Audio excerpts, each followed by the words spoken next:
Tradition Field, spring home of the New York Mets, and home to a lot of kids watching some baseball out on that right field berm as spring training rolls on for the Mets and the Cardinals. Always some fun action going on the field and off, but look out, you never know, could be a little stumble in the road.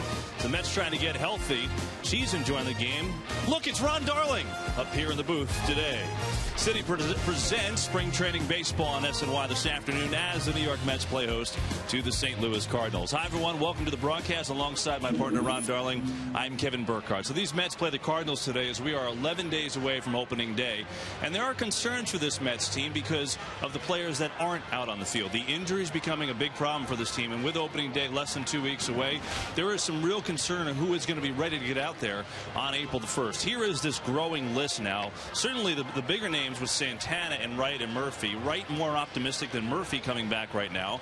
And then Sean Markham added to that list yesterday. It was revealed on Tuesday they hit a cortisone shot to try and help reduce inflammation from a shoulder impingement. It's an injury that he said today he's had the last few years, and he expects to be ready by opening day. But Ronnie, is that an eager assessment from him? Well, I don't know if it's eager, Kevin. I think he probably has had it before, like he said. But I think the thing is, you never want to have a cortisone shot 11 days before spring training ends. With Santana not making the call for April 1st, of course, Markham was moved up a slot. So you need him to try to make the bell on April 1st. But you don't like to see these little lingering injuries late in camp. So Markham was supposed to start today, and instead it's Jeremy Hefner moving up to start in his place. Hefner was going to be in this rotation anyway, with Johan Santana seemingly heading to the DL, but he has had a terrific spring, making his 7th appearance this afternoon. You know, the great thing about Hefner is that sometimes guys that are rescued from another organization, he was with the San Diego Padres, has come over here and shows you what you can do in the major leagues if you have the ability to change speeds and throw strikes. He's done both. He's had a great spring. Yeah, well, the Mets came into this camp with questions all over the place in their outfield. One of the great stories has been the resurgence of Marlon Byrd, kind of rediscovering his career stroke. He's earned himself a spot in right field and likely will start opening day for the Mets. Well, a guy that came off a lost season last year, did not play well, had a 50-game suspension, but he's a guy that 3 years ago had 20 home runs in Texas. A guy that 2 years ago made the All-Star team as a Chicago Cub. The Mets are looking for any of that kind of production from Marlon Byrd this year. Byrd is leading off this afternoon. He and the Mets taking on the Cardinals, and nemesis Adam Wainwright on the hill for St. Louis this afternoon. Should be a great ball game and a great weather here in the east coast of Florida. Terry Collins and company getting set for some baseball. Still time for some autographs as well. Mets Cardinals first pitch is coming up next.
New York Mets baseball on SNY is brought to you by Citi. Citi's offering card members the opportunity to enjoy VIP experiences at select Mets games at Citi Field in 2013. Visit CitiPrivatePass.com to learn more. By your tri-state area Volkswagen dealers, visit VWDealer.com. By Xerox, ready for real business. And by Geico. Guarantee access to 2013 MLB All-Star ticket strips by becoming a Mets ticket plan holder today. The 2013 MLB All-Star game coming to Citi Field this July. Call 718-507-TIXX or visit Mets.com/All-Star now. We check around the majors presented by Citi. Injuries abound. Derek Jeter with the ankle trouble, the same one that he broke in the playoffs last year, had a shot in that, so he's questionable for opening day. Chase Headley, the Mets faced the Padres in this series opener, and he's their best player, and he's going to miss opening day with a thumb. And then the biggest news, Hanley Ramirez, reportedly a little while ago having surgery on a thumb ligament, out 2 months. World Baseball Classic costing the Dodgers in a big way, as one of their stars is out a very long time. We know the Mets have been injured as well, but plenty of healthy bodies performing well, like that guy, Brandon Lyon, veteran LaTroy Hawkins, and the rest of the Mets taking on the Cardinals. First pitch is coming up next. At G.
Great shot of Tradition Field here in Port St. Lucie, as those fans have the prime seat for some afternoon baseball today. We check the starting lineup for Mike Matheny's Cardinals, brought to you by Toyota. A lot of their regulars are here today. Alan Craig, normally the first baseman, playing right field. All he did was fill in for Albert Pujols and drive in 92 runs last year. Pretty good stuff. And we are underway as Jeremy Hefner's first pitch to John Jay is fouled off for strike one. Well, Jeremy Hefner made 13 starts last year, Kevin, for the New York Mets. Won 4 games, lost 6, but pitched much better than that. He's been a strike thrower all spring training. He really has had a great spring. You look at his numbers. And he's outside of Jay, 2-1, and he's worked 15 1/3 innings. He's struck out 15. He's throwing nothing but strikes. His only bugaboo this spring, he's allowed 4 home runs. Well, that's the number that you don't anticipate, 15 strikeouts, but he struck out his last 6 in his last start. So the 3 walks, this guy's not going to walk you. Got to put the ball in play.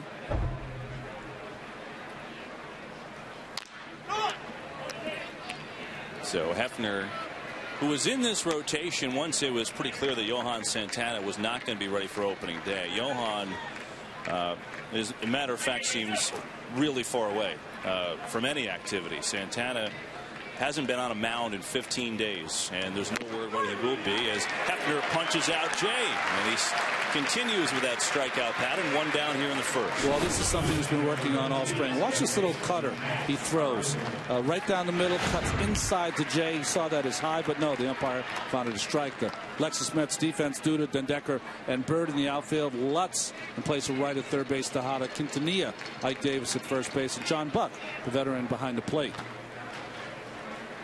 Now Matt Carpenter takes strike 1, second baseman today for St. Louis, and trying to win the starting job at second. Those numbers will help when you're batting .400 in the Grapefruit League and have a .491 on base percentage this spring as the breaking ball is low.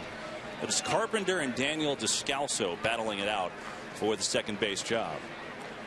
Well, Carpenter's a guy, the Texas Christian University, TCU Horned Frogs.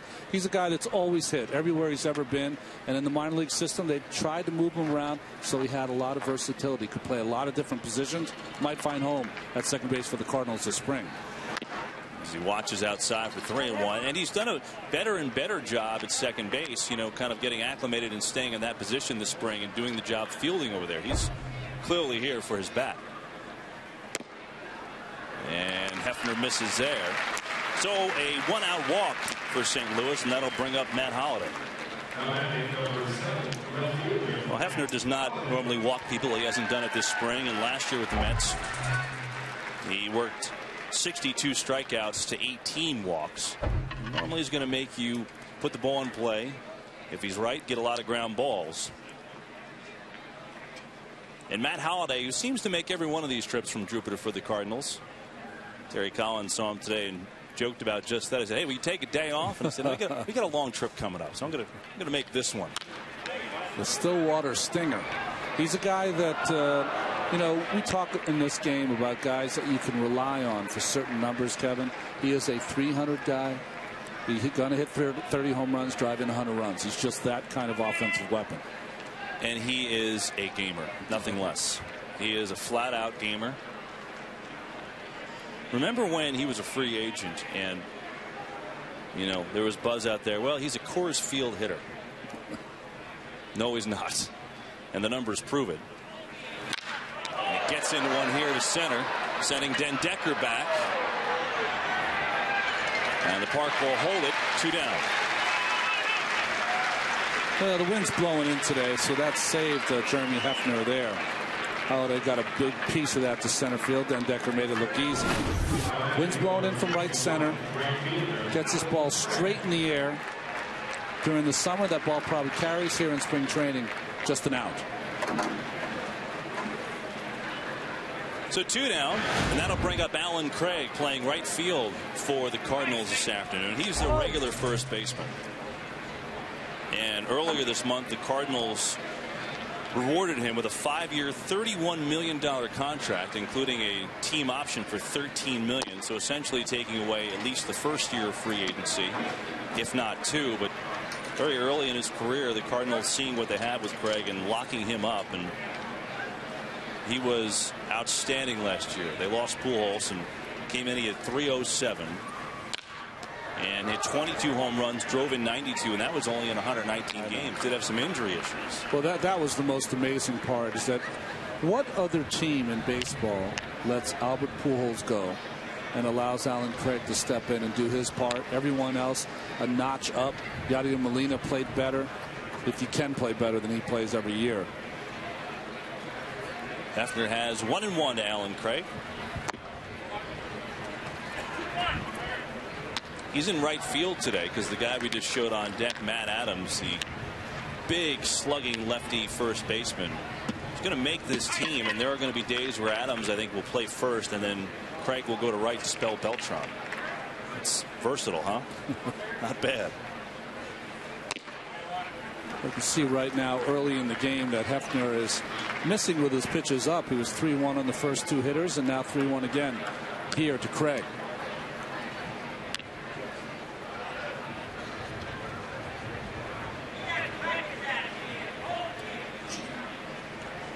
Three and 1 to Craig now. Hefner falling behind.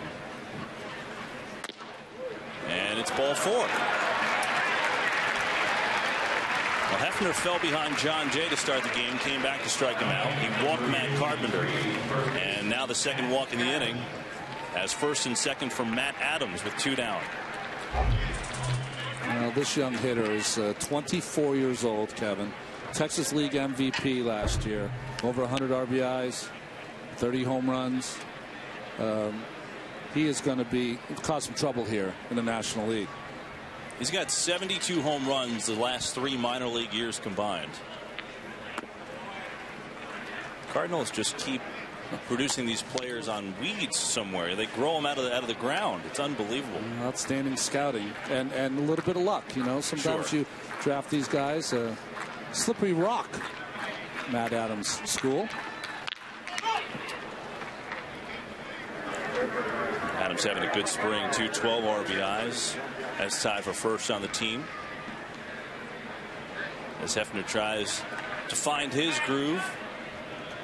David Freese coming back from an injury, getting the start today.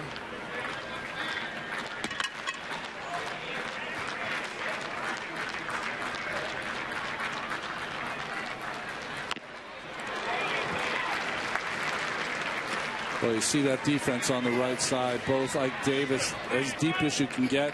Second base, Quintanilla getting as deep as you can get. Because of the runners not able to play in a full shift. This guy Adams was a 300 hitter in the Texas League, so he can go the other way with a couple of strikes. Hefner's got him 1-2.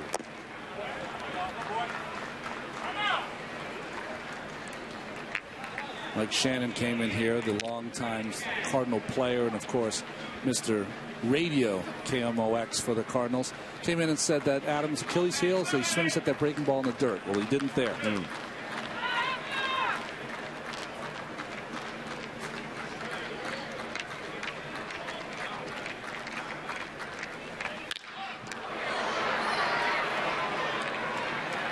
Put away and left by Duda, and Hefner gets out of a first inning jam. Couple of walks, no runs. Mets coming to the plate, and we come back.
Collins sends out this lineup for the Mets this afternoon, presented by Geico. Bird in the leadoff spot. Zach Lutz at third base batting cleanups, had a good spring, and with the injury to David Wright, he has a chance to break camp with this squad as Bird takes ball one from Adam Wainwright.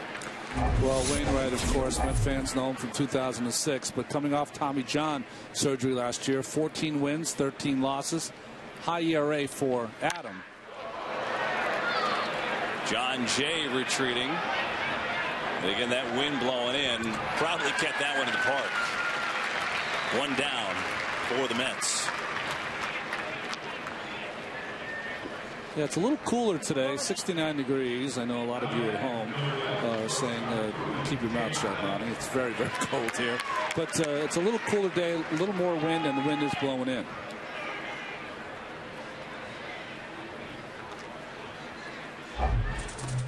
Ruben Tejada had a tough spring offensively. Got a double yesterday. That had to feel good for him. He was in an 0 for 18 skid at that point, but just 4 for 36 this spring. Going to get into a little groove. But I guess now would be the time. With 11 days go for opening day, you get a couple hits and you feel good on April 1st, right? Well, he's been swinging the bat better the last 2 or 3 games, so that's a good sign. Like Davis on deck. Tejada with a career best 289 batting average last year. Well, 2 sinkers, first one for a strike, and this one right on the corner, right on the knees. And Tejada in an 0-2 hole.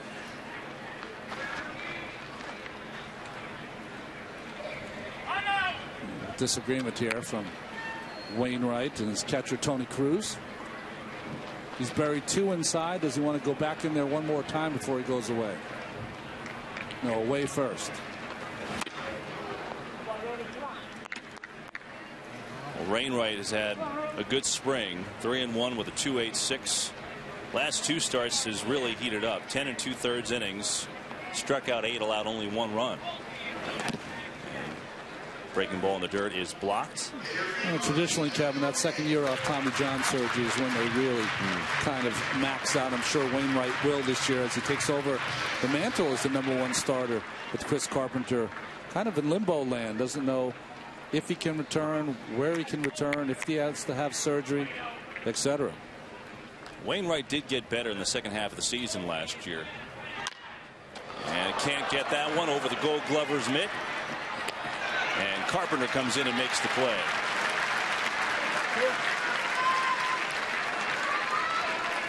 Has to bounce pretty high to get it over Adam Wainwright. That's right. He's 6'6". And this ball, Wainwright, as you talked about, outstanding fielder. We'll give him a 1-4-3 on that putout. Got the little tip of the glove. And now Ike Davis will be the batter with 2 down and nobody on in the first. Ike hitting well this spring. 1 home run. Has 4 RBIs, also 5 walks, and the shift is on. Well, they're going to play that shift, but Ike, we've seen in spring training. We'll see if he continues it into the season, hitting the other way. For its Cardinals defense, Holiday, Jay, Craig in right field, Freese, Cosma, Carpenter, and Adams at first base, and Tony Cruz, I mentioned, behind the plate catching Wainwright. Well, we've seen it not only about Davis trying to go the other way, but his 2-strike approach has clearly been different this spring. It looked like a little changeup, maybe a little cutter down by Wainwright.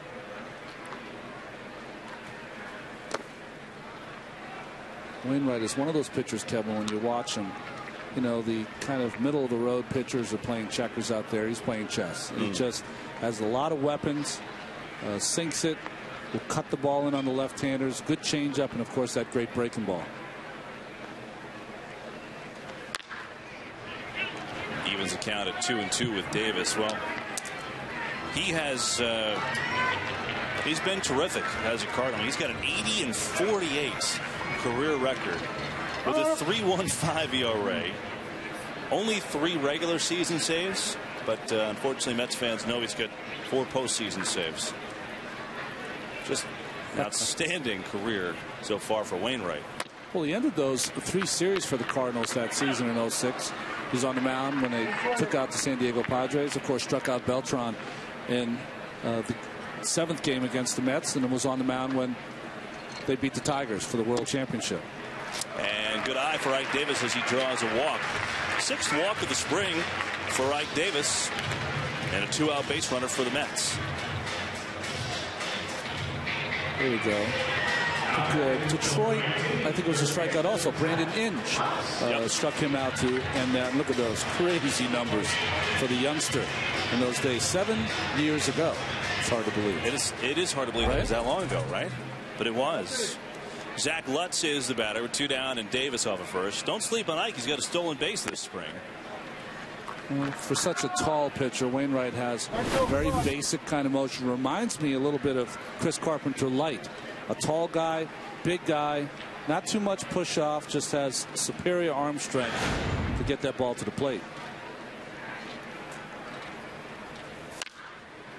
Lutz, 325, couple doubles, 5 RBIs, 7 walks this spring. And talking to him earlier, I said, you just look so relaxed. What is going on? He said, confidence.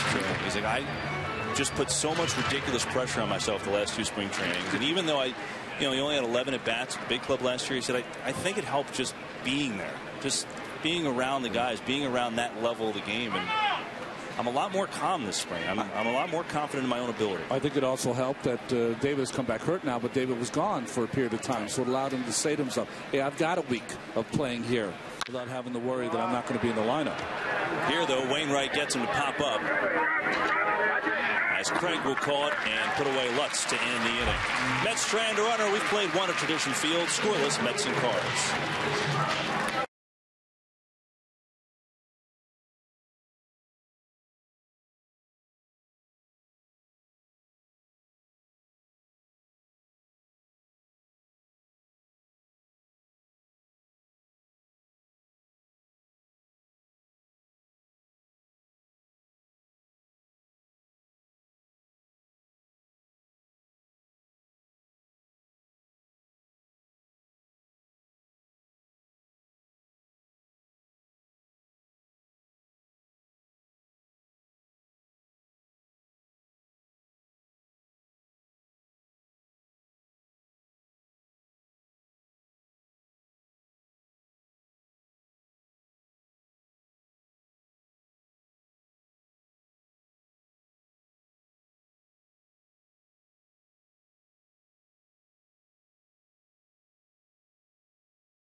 Back at Tradition Field in Port St. Lucie, no score. Mets and Cards, top of the second.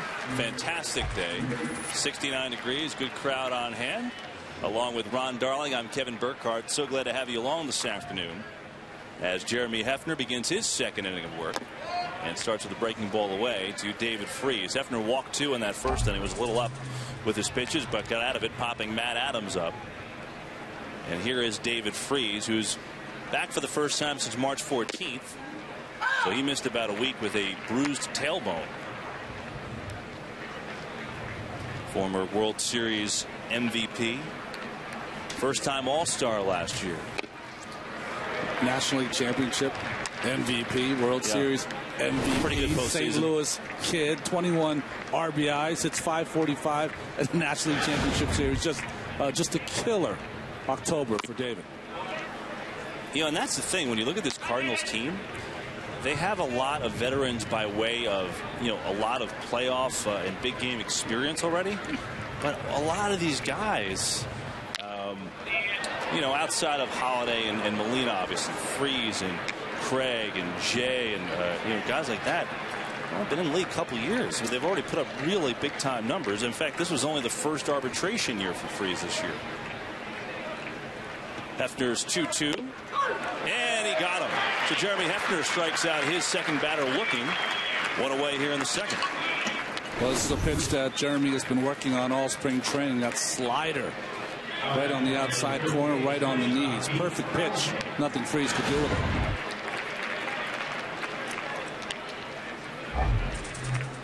Pete Kozma will be the starting shortstop for the Cardinals this year. That because Rafael Furcal is done for the season, had to undergo Tommy John surgery, and Kozma promptly lines a base hit on the first pitch.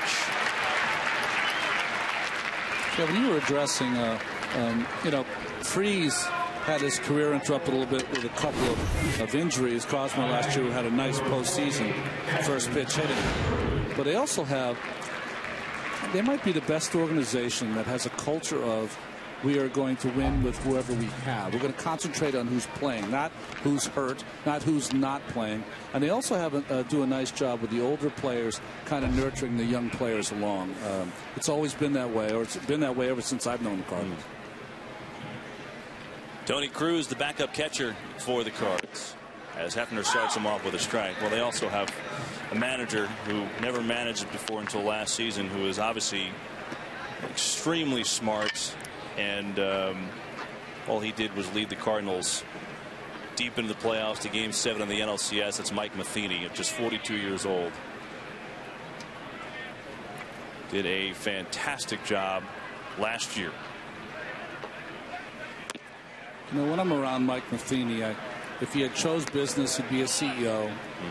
If he had chosen to be in education, he'd be a professor. If he was in the military, he'd be a lieutenant colonel. He's just a leader, always has been when he played, and has translated that to the booth, especially replacing such a storied manager, Hall of Fame to be someday manager. There goes the runner. Little cue shot to short. Can't get the play at second because the ball was hit too slow, so they will get Cruz at first, but Kozma takes second base as he was going on the pitch. Interesting play. We're talking about Mike Matheny. Why would you hit and run with the pitcher up next? Tony Cruz, nice job of getting the ball on the ground. Advances Kozma to second base. But Wainwright can really swing it back. So even though you put this hit and run on in front of the pitcher, you're saying to yourself, what have I done? Well, you put your pitcher up, Wainwright, who is really adept at handling the bat and can get a base knock. Wouldn't do that in front of most pitchers. The 2 down. Kozma off second, and here is Wainwright, and Hefner deals strike 1. Doesn't it look like Hefner is just so comfortable throwing any of his pitches at any time now, maybe a little bit more so than we've seen him? Mixed it up quite well this spring. And Wainwright, as you said, Ronnie, delivers though. Down the lines to give the Cardinals the early lead. Well, the strategy worked for Mike Matheny. RBI single out of Wainwright, 1-0 St. Louis.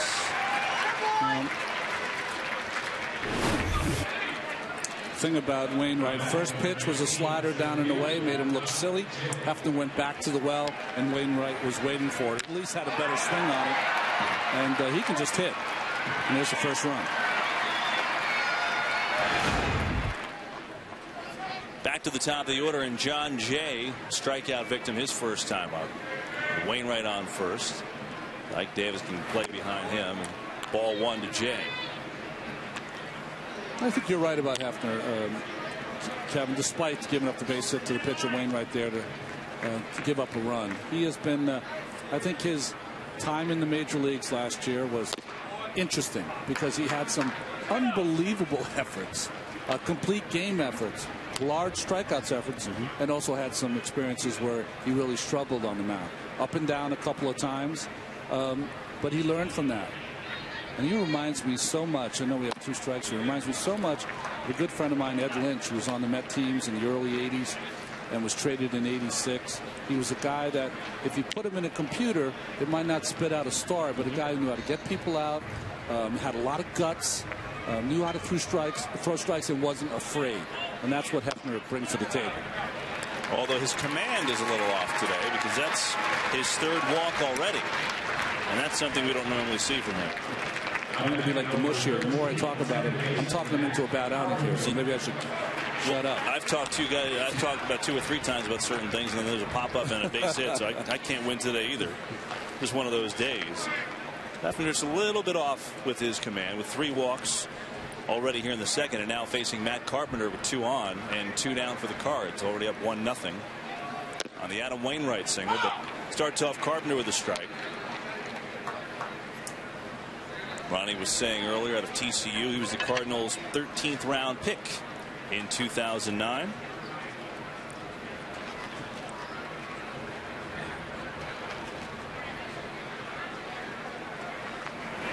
We're in love with the #1 pick. We're in love with the kid that comes out of high school, or Bryce Harper.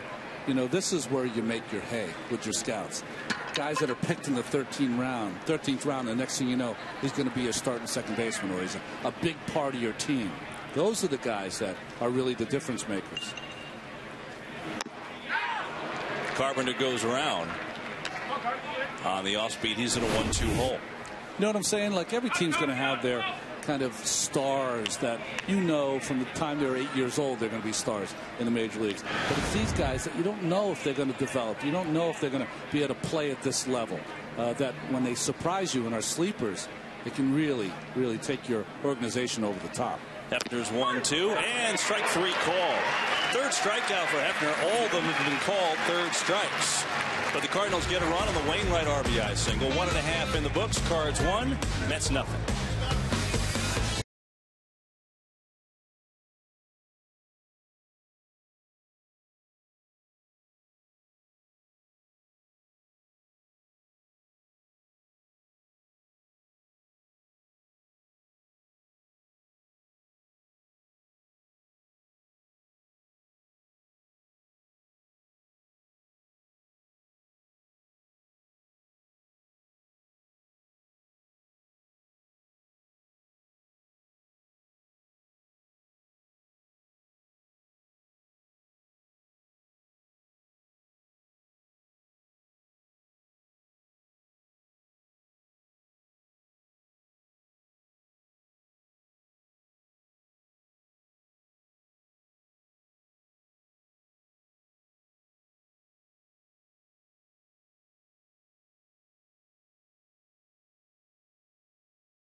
Lucas Duda leads it off for the Mets in the home second. Cardinals have a 1-0 lead on Adam Wainwright's RBI single off Jeremy Hefner. Meanwhile, the backfield's going on.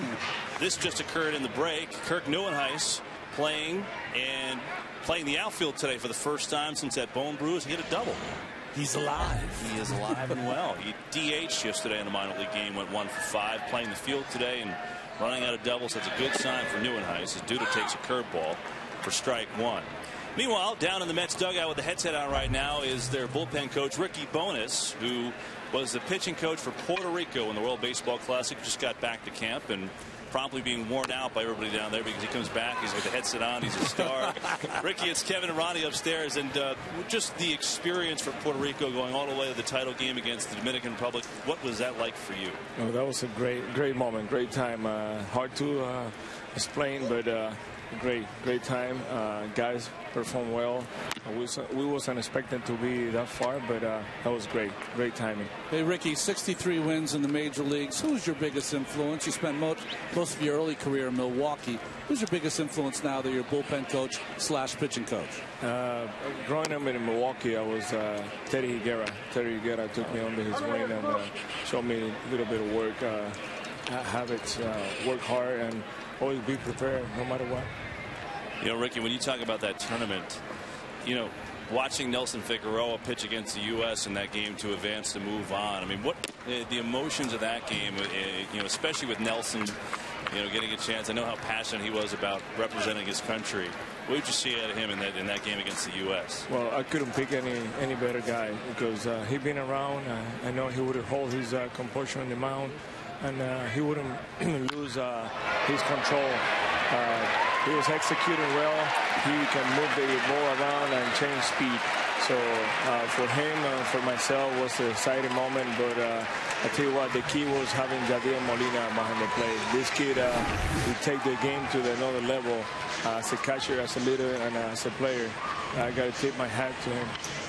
Why is he so good? As Duda rips a double of Wainwright. We've seen it. We know he's a star, MVP type player. But being on the, you know, getting a chance to actually be with him on an everyday basis, what impressed you the most? A humble person, a person with all the ability in the world. He can catch, he can throw, he take charge, and really smart calling the game and adjust and see some things that hard for people to see during the game. John Buck, the hitter now with Duda. After that double on Wainwright on a 3-2 count, Buck takes inside ball one. You know, Ricky, you got some veterans, or it looks like you're going to have a lot of veterans down in that bullpen during the season. Is there any different way you deal with them as opposed to younger pitchers in the bullpen? You kind of work around their schedule probably, huh? I think the veteran guys, they know what they need, and sometimes they know how to prepare themselves. So kind of review, a little bit of review. The young guys try to keep them more alert, keep them more in the game, and kind of explain the situation a little bit more, a little bit deeper. Well, John Jay makes a terrific catch in center field to rob John Buck. That was a heck of a play by the Cardinals center field. A good read on that ball off the bat. Instead of an RBI single, there's one down. Duda stays at second. We're talking with Ricky Bones, the Mets bullpen coach. Ricky, I know you've got stuff to do, so one more for you. With Frank Francisco out, we know he's not ready to pitch yet, at least by opening day. Bobby Parnell is the closer.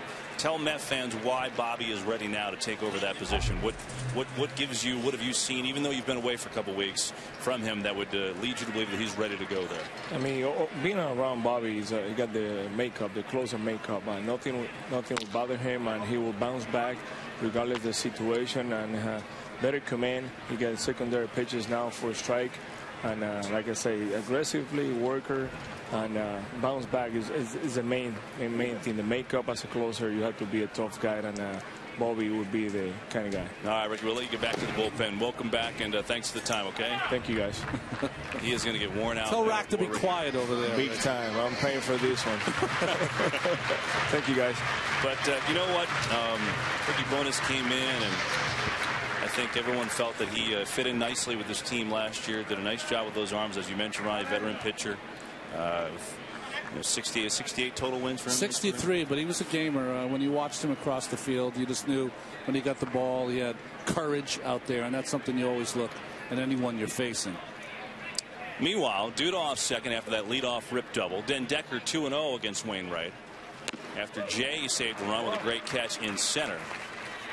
That must have been some experience for Ricky, though, but that was a great ride by Team Puerto Rico. Well, you know, he mentioned the name Teddy Higuera, and a lot of people maybe who didn't follow the Brewers, he had about the best 4 years you can have coming out of the blocks. Finished second in the Rookie of the Year in 1985 when he won 15 games. Second in the Cy Young his next year when he won 20. Then he won 18, 16. Arm injury beset him then, but an amazing first 4 years for Teddy Higuera in Milwaukee. It's a pretty good run. 3-1 to Den Decker after he laid off that breaking ball. Man had a 2-run triple that won the Mets a game at Kissimmee last night.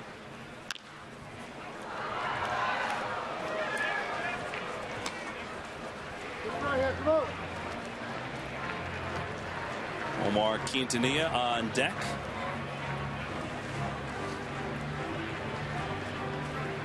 But some of the people on that, not only the Puerto Rican team, but the staff, with guys like Yadier Molina and Beltran, and Jesus Feliciano, the ex-Met, was there. That's right. Jose Valentin was on the coaching staff along with Carlos Delgado. Well, I was told by a lot of people close to the World Baseball Classic and that team that Angel Pagan became really quite a leader for that Puerto Rico team. So a lot of players, veteran and not, really took their game up a notch for Puerto Rico.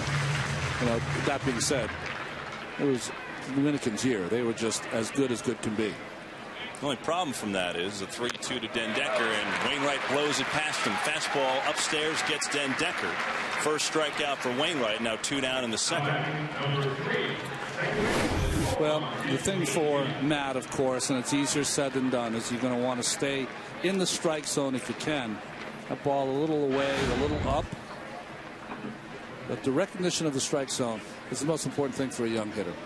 So after the leadoff double by Duda, the Mets couple outs now trying to get him home with 2 down. It's Omar Quintanilla, his first at bat of the game. 233 this spring, does have 3 doubles and a triple though, and I'd say right now in the lead to be that backup infielder in this team other than Justin Turner. He's had a good spring and he's a legit backup shortstop, which I think helps. I think if Bixler and Hicks had a little better defensive spring training. Now it's still a lot of time to go. But I've watched both of those guys play, and they're much better defensive players than they've shown this spring. Now, spring fields are a little different than they are up north, but still, I know they're better defensive players than they've been so far. Finishing the thought on the WBC, though, the one problem with all that we saw, and some of the games were electric, and the passion, especially Puerto Rico, Dominican Republic. I thought the DR USA game was terrific. Yeah. Well, guess what? The Dodgers lost Hanley Ramirez for 2 months. He's going to have thumb surgery on a ligament. And so how do you explain that to them? That's the problem. And obviously the Mets losing David Wright. He's out. Hopefully the Mets are optimistic, somewhat optimistic he could be back by opening day. That remains to be seen. Teixeira with the wrist is out for a while. Well, it's just interesting to me that everyone across the board has no problem with saying no criticism of the World Baseball Classic. It's the greatest thing since sliced bread. And I don't know whether they're going to get a letter from the commissioner or whatever. But if I were the Dodgers or the Mets or whatever, I'd be pretty angry that here you are. You wanted Hanley Ramirez to play shortstop for your ball club this year. Did not want him to play third base. But on that Dominican team, of course, Jose Reyes is the shortstop. Plays third base. That's where he hurts his thumb. I've had the same injury at least 2 months. That's not good, for sure. Now, especially for your Dodgers team. You're worried about Greinke a little bit right now, too. The argument is going to be that they could hurt themselves anywhere. They could hurt themselves with their team in spring training. But the fact is they didn't. Right. And that's something that, you're asking athletes to be ready by April 1st. But in the World Baseball Classic, they've got to be ready March 1st. Things are going to happen. Simple as that. Quintanilla lays off the curveball. And check at third, but he did not go around. Good breaking ball. Great job by Tony Cruz. He almost catches that right up in his neck or sternum. He did. Shakes it off. Catches are tough, I'll tell you. Tony would be the backup for Yadier Molina this year. That guy knew how to catch. Yeah, he did. Mike Matheny was a terrific defensive catcher. Now 3-2 to Quintanilla with Duda off second. 2 down in the second. And curveball's outside. Good at bat Quintanilla. He draws a walk. Second issued from Wainwright. Now first and second for the pitcher, Jeremy Hefner. Interesting pitch selection there by Wainwright. A lot of times when you're starting to groove yourself for the season, it's not only the mechanics of throwing the pitches, it's the mechanics of your mind. And during the season, when you have an 8th place hitter up there with an RBI situation guy on second, pitcher up next, you're going to not pitch around him, but the 3-2 pitch a curveball as opposed to just laying it in there for Quintanilla. But Quintanilla laid off, and so now it's Hefner trying to help himself. Jeremy hit a home run last year, if you remember. Tougher to hit one today with that wind blowing in from left to right. Gets good wood on this one, but Kozma swallows it up at short. Hefner retired. Mets trying 2. We've played 2 at Tradition Field. 1-0 Cardinals thanks to some gritty defense by their center fielder John Jay. Could have been a tie game, but Jay said, 1-0 Cards in the lead.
Get a complete recap of today's Mets-Cardinals Grapefruit League matchup, plus up-to-the-minute news, opinion, and exclusive video straight from camp on Mets Blog, presented by Verizon, part of the SNY.TV blog network.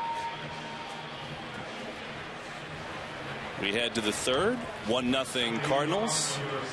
So you can just barely see the game with that ginormous Knicks hat. Oh, that's right, the Knicks hat. I like it. Knicks beat the hapless Magic. Turned a little sideways, front row.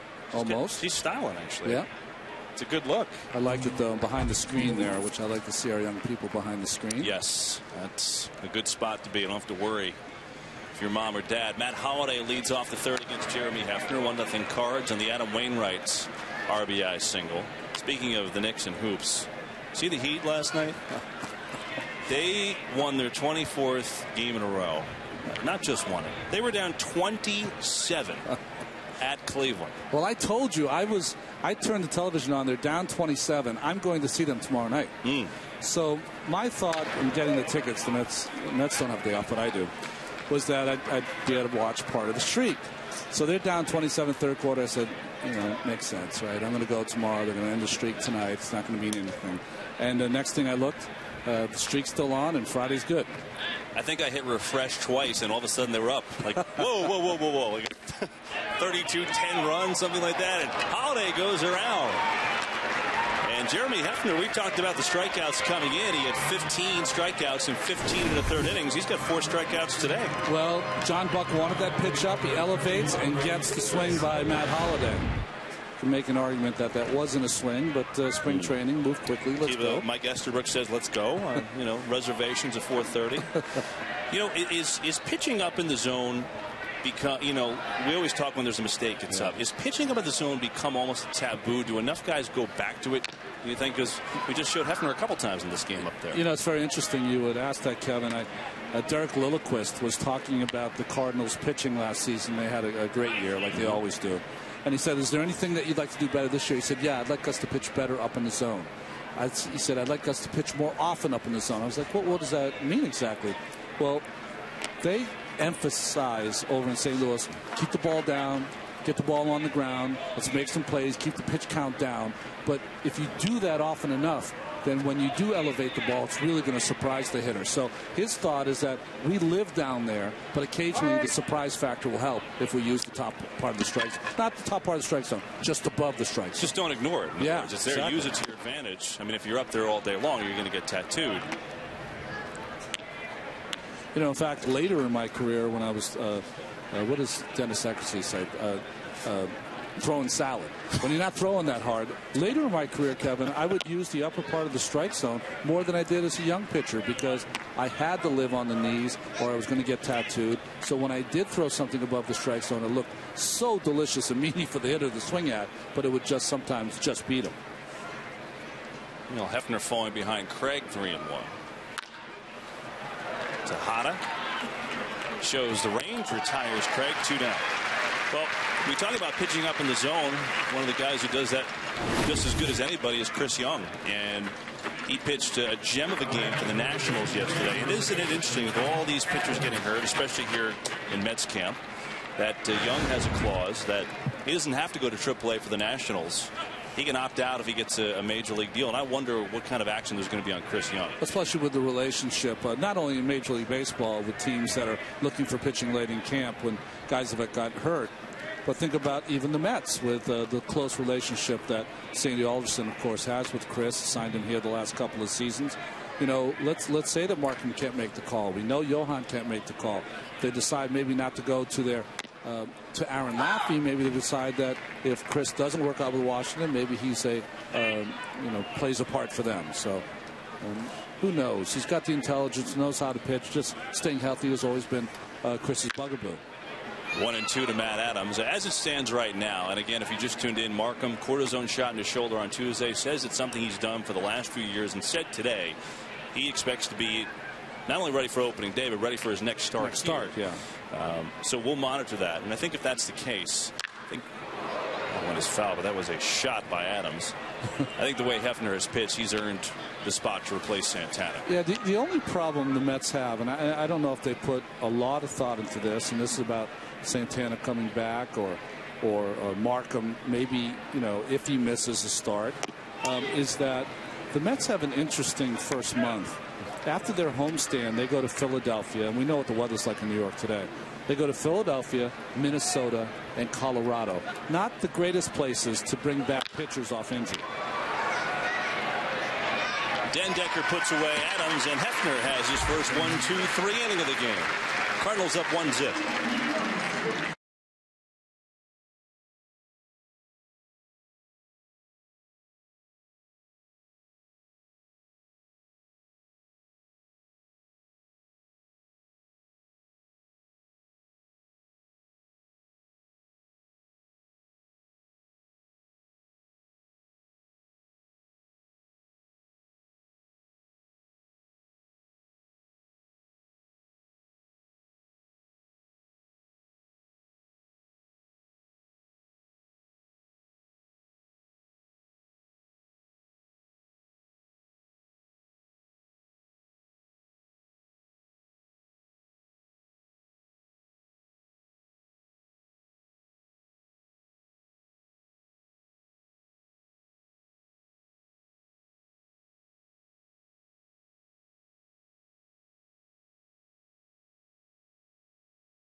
Day, just 11 days away, April 1st, Mets and Padres at Citi Field. Still some more spring training to do, though. Glad to have you along this afternoon on a fantastic day on the east coast of Florida. Bottom third as Marlon Byrd leads it off against Adam Wainwright. Wainwright has the only RBI this game, and it's 1-0 Cardinals in front. Byrd takes a strike. Marlon talked about at the open of the show. He's had a great camp. You know, 314 coming in, 4 doubles, 4 RBIs. He's done everything that you could have asked for And Tapper the breaking ball. And Wainwright will send Bird back to the bench. Really showing that there's some gas left in the tank, and although it hasn't been official, I think the Mets are going to flip-flop a lot of guys in that outfield. I think he's going to get right now a majority of reps in the right. He's going to play some center field also. Especially maybe late in the game when you've made some switch for some pinch hitters or the such. I was watching him before the game, Kevin. He was out at 12:30, 1:10 game, and proceeded to go through a half hour of exercises and stretching and running, and it was just amazing. It was so systematic. Well, speaking of stretching, I was talking to Ruben Tejada today, and talking about his goals for the season, and clearly health is one goal. Despite a career best for him last year with the average at 289, he still missed 44 games with the quad injury, and he hasn't played a full season yet. And I said, so what did you do in the offseason to combat that? He said, stretching, and a lot of it. He said, I had multiple people tell me that it's something that I needed to do more of, that my muscles were too tight. Maybe draw back a little bit on the weightlifting and more on the stretching and the running. So he changed up the program a little bit to see he get himself limber, and still adding the power. Tejada deep to left. Is the wind going to keep it in here? It will.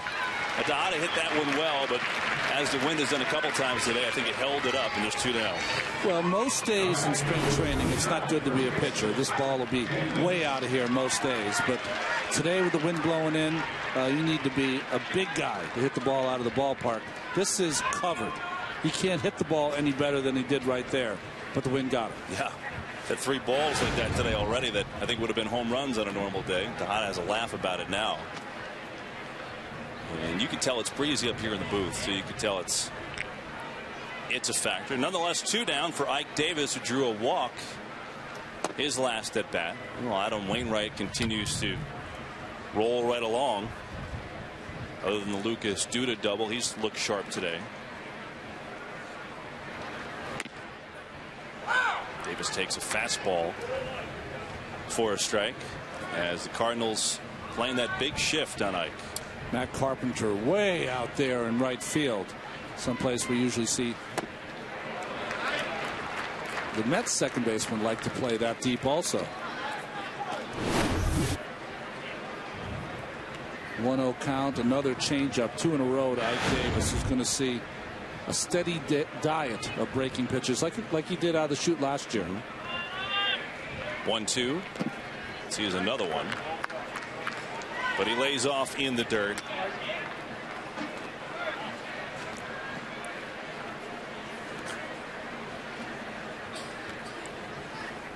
Zach Lutz on deck if I can keep it going.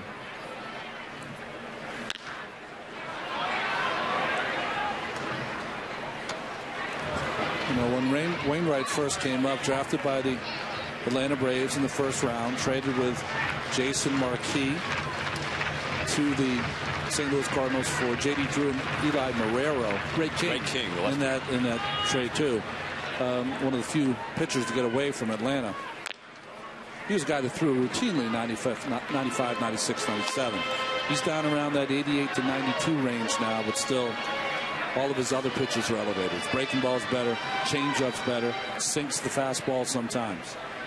And Wainwright out of Glenn Academy in Georgia was a huge Braves fan. Said at the time the trade crushed him. He's done all right for himself. And he gets Ike Davis. Wainwright gets his second strikeout. Mets down an order in the third. We played 3 at Tradition Field. Cardinals up 1-0.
Great shot at Tradition Field in Port St. Lucie. Fans have their blankets out.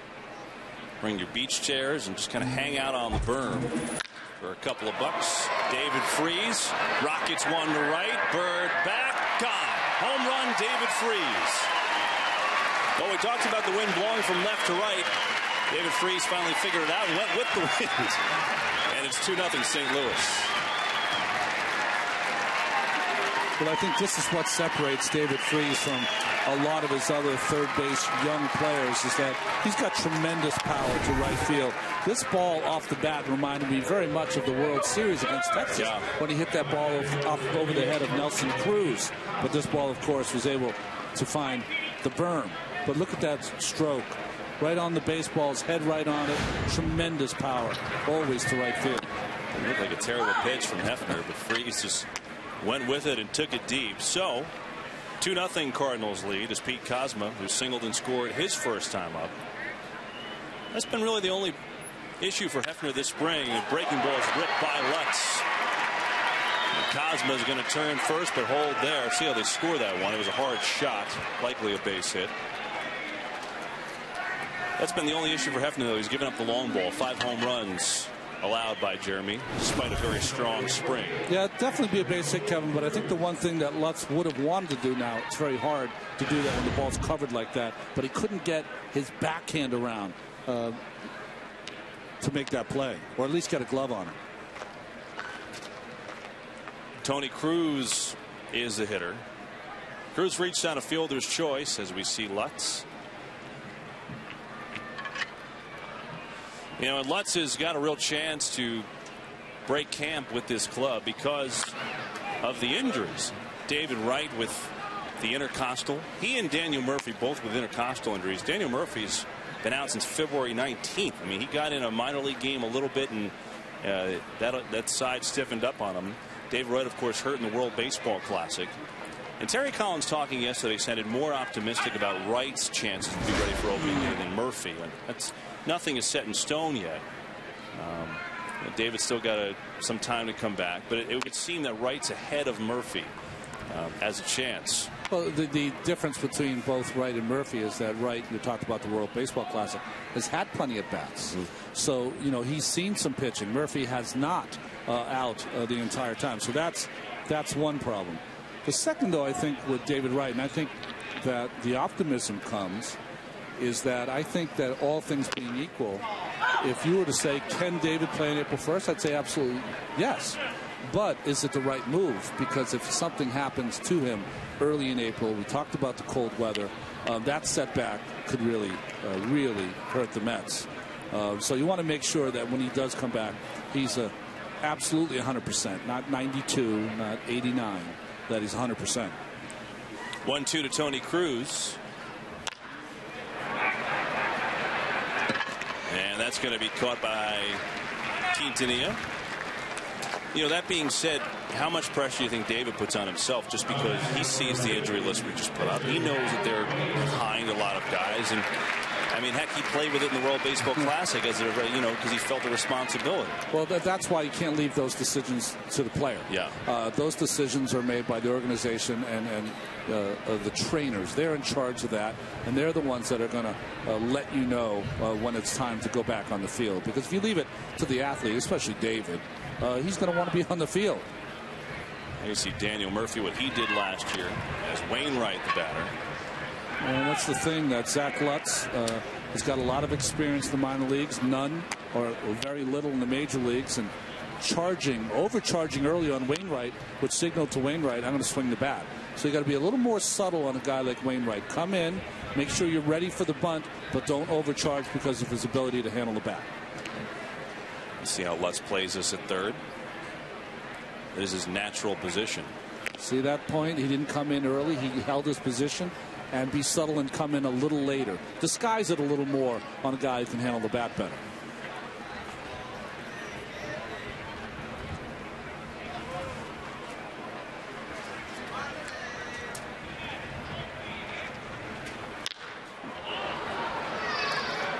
Wainwright doesn't get cheated with that swing, does he? And then Decker will put him away for the second out. We showed Lutz, you could have Lutz and Valdespin in the Mets infield on opening day. And just to touch on the other injuries, we talked about Markham. He's optimistic that he'll be fine after the cortisone shot. New and Ice we showed playing in a minor league game today, but because of all the time he's missed, he's likely ticketed for AAA. Justin Turner, we saw that ankle injury on the weekend. He is also playing in a minor league game today, so he's actually getting back to normal. And you know, if need be, he could also be the guy to play third for sure if Wright's still out. He's back to the top of the order in a breaking ball low to John Jay. And then the other guy is Johan Santana, who, after a lot of, I guess, huffing and puffing between he and the front office, Johan's been very quiet. He hasn't been on a mound in over 2 weeks, and quite frankly, there are no answers in sight, at least that we know of, from Santana. Huffing and puffing, but the house is still up, huh? Yeah. Well, these are the injuries that he suffered, you know, at the end of all these seasons, of course, recovering from that shoulder surgery that he had in March. You know, the big thing about it with Johan, and take out of the fact, did he throw, didn't he throw, was he ready? The bottom line is that you have a guy, you have a young man, the Mets have a young man who's been injured a lot the last 3 or 4 seasons. He spent a lot of time with physical therapists, and it's going to be interesting to see how much he has left, because you know, they're counting on him. Test the Buck's arm throw, nice scoop at short, and Tejada gets it. Tag on Kozma, inning over. To Pete Kozma, caught stealing, that'll end the frame. Cardinals though add a run. David Freese with the opposite field shot. We played 3.5 at Tradition Field. Cardinals 2, Mets nothing.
Allowed just 1 Met hit so far as we head to the home fourth. 2-0 Cardinals on top of the Mets. Zach Lutz leads it off. Popped up to right his first at bat and takes a strike. It's 1-1. John Buck getting set to hit, and he had a nice throw to end that last frame. Well, what I like is a quick release by Buck. Everything behind it.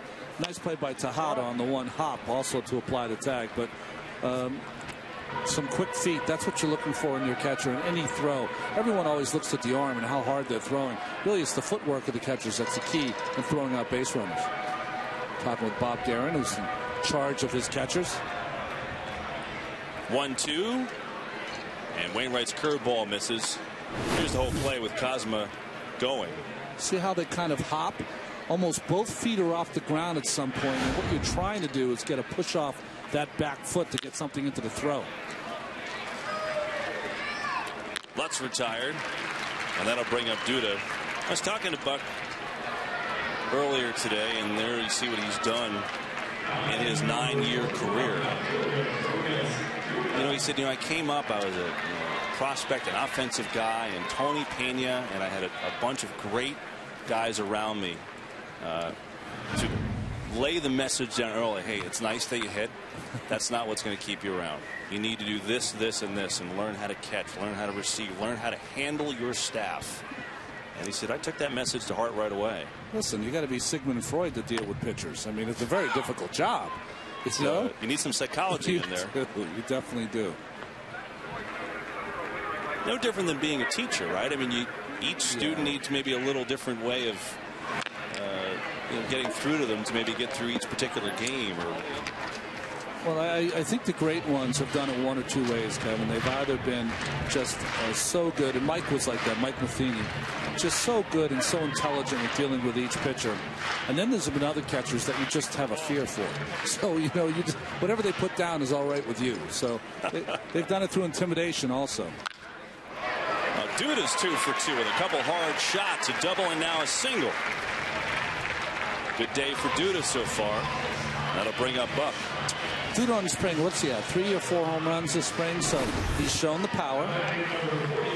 And you figure Lucas is a guy who's going to hit 275, 280. So you're seeing a little of both here in spring training. When you think about spring training, it's 1 month. So 4 home runs, 5 home runs over the course of the season. That's a 30 home run season, 5 a month. So those are the when you project things, those are the things you look for from Lucas. Well, he's got 3 home runs. He's just hitting the ball with more authority the last couple of weeks. He's gotten into a comfort zone as Buck takes inside ball 1. You talked about those catchers and their different styles. Some guys would just scare you. Who had a reputation like that when you were playing? Oh, geez. I think Lance Parrish, even though I've heard he was a really nice guy. I never pitched to him. He was a big guy. But, he was like the human muscle. I mean, huge, 6'4", 230, 240. So whatever he put down. I remember when I was a kid, I always thought that Bill Freehan, another Tiger catcher, was like that. I'm sure Jerry Grody with those great teams in the late 60s for the Mets, early 70s, they always said that he was like a captain back there, a quarterback as far as calling a game. 2-0 to John Buck. That's looking to get on the board against Wainwright. And I think for this Cardinal team, Yadier Molina is that guy now. I read a story. I don't know if you read it, Kevin. It was talking about Yadier Molina and his ability to call a game, to take charge. With Wainwright on the mound in 2006 when he struck out Beltran, bases were loaded, of course. And Tony La Russa went to Dave Duncan and said, Dave, you want to go out there and talk to your pitcher? He said, no, Yadi's got it. He said, what are you kidding me? This is an important situation. Don't you want to give him, as you see Yadi's numbers last year, don't you want to go out there and face to face, give him what he needs? He says, no, Yadier's got it. So Yadier went out to Wainwright, huge situation, bases loaded, Beltran coming off his best season up. And he tells Wainwright, he says, hey, we're going to start him out with a sinker, and then we'll go from there. On the way back, Yadier thought to himself, if I call sinker, the young pitcher's going to try to overthrow. It's going to flatten out. It's going to give Beltran a good pitch to hit first pitch, and he's a great first pitch fastball hitter. So by the time he got behind the plate, he called changeup instead. Wainwright threw the changeup for a strike, and of course the at-bat as it proceeded ended with a curveball. Wow. Meanwhile, 3-2 to Buck.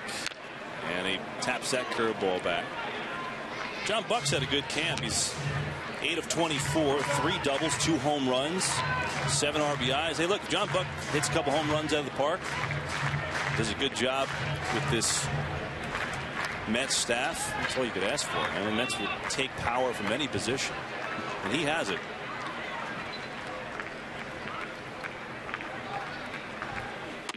And he draws a walk. 2 on for the Mets with 1 down. As Matt Den Decker comes to the plate, we tell you about our buddies Chris Carlin and Adam Shine debating the day's NCAA tournament matchups, plus bringing live reports on the Mets and Yanks straight from camp. Loudmouth, presented by Caesars Atlantic City, weeknights at 6, only on SNY. Third walk issued by Adam Wainwright. Here's Matt Den Decker, a strikeout victim, his first time up. And Brian, there's been so much scrutiny on his offensive camp simply because his defense has been outrageously good. And, you know, sometimes so many people talking to Den Decker, you wonder how he can process it all. And it's a good spot for him, and he drives one to deep left center field. That's going to fall in for a base hit. Duda's going to lumber around and score. Buck right behind him. Den Decker flying for third. And he's in there with a stand-up two-run triple. Back-to-back days with a two-run triple from Matt Den Decker, and we're all tied at 2.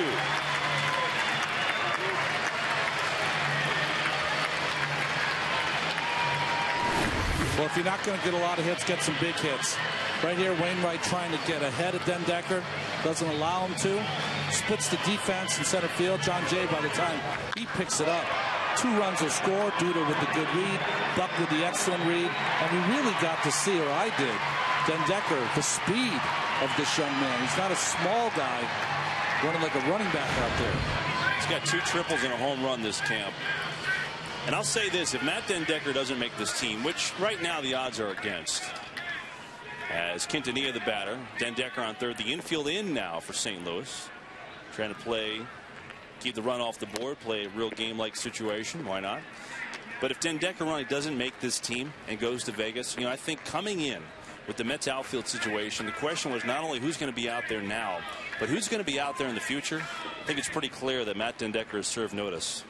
Oh, I totally agree, Kevin. I think that right at Cosmo. Bad break for Quintanilla there. Nice at bat, line drive, just didn't find a space. I totally agree with you. I think the thing about for fans, as you see, well placed, here's Cosmo, perfect position. I think a lot of emphasis is put on who's going to leave camp. What team are you going to leave with? Who are the 25 guys? And what you forget about, usually within the month, a lot of people have gone down, some people have come up, and that's over the course of the season is where you kind of find what parts are going to fit on your ball club. So even though a lot of emphasis is going to be put on who starts on opening day at Citi Field, it might not be the same team you see on May 1st.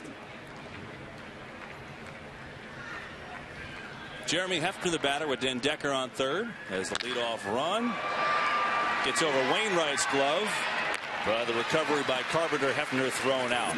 Mets, though, tie the game at 2 as Matt Den Decker showing you the power for the second day in a row. This time, the 2-run triple. Den Decker can fly, by the way.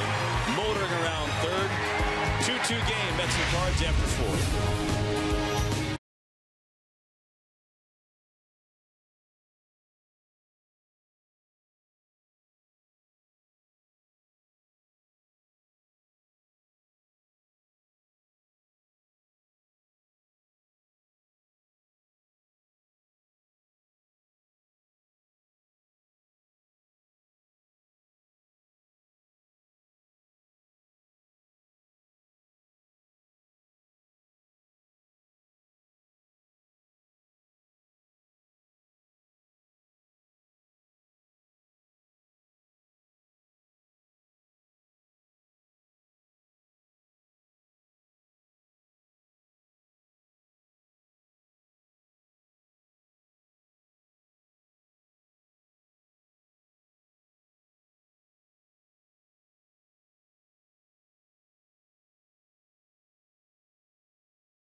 I think Matt Den Decker is an exciting player. Yeah. I mean, he has had certainly an up and down camp offensively, but he's got power. He can run. He's made terrific defensive plays in center, and he's fun to watch. Listen, I'm all about the athletes in this camp, Kevin. That's who I want to see. That's who I want to see play. And the two best athletes in this Met camp, for the guys that aren't hurt, are Den Decker and Valdespin, easily. Yeah, they've. That electricity, rubs off. I mean, so does talent and runs produced. Have to watch out for a bunt here, Kevin. Third time up for John Jay. Jay was up at the plate last inning when Cosmo was caught stealing it in the frame.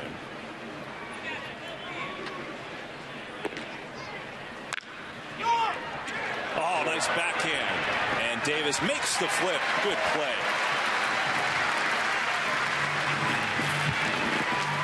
That's a triple if it gets by Ike. What made that play difficult is that it had a tremendous topspin, and this ball stays down instead of comes up for the first baseman. Not only gets his glove on it, makes a fine play, and then the beautiful toss here to Hefner. Maybe you couldn't tell last year because Ike's got such good hands and his glove work around the bag is so good, saving bad throws. He is clearly moving better at first defensively this spring. Another year out of that ankle issue, that bone bruise that he had. I don't think there's any doubt. He looks so much more fluid around the bag, diving for balls and plays like that. 2-0 to Matt Carpenter. 0 for 1 with a walk. Hefner's got 4 strikeouts, 3 walks through 4. 2-2 game here in the 5th. I call those inning savers, Kevin. Think about it. Starts off John Jay with a ball, comes back with a little cutter, hits it down the line. Ike doesn't make that play. It's a triple, no outs. 2-2 game. Now you're in a little bit of trouble. No trouble now because of the great play. Not only more pitches, but stressful pitches. Yeah, it's just defense makes the world go around for pitching. I'll tell you that.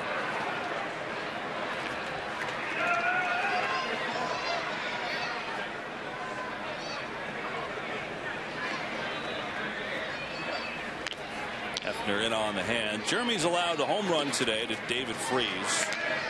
Pitch that wasn't too bad. And then the other RBI, Adam Wainwright, delivered with a 2-out single. 2-2 game, but Hefner has pitched well all spring.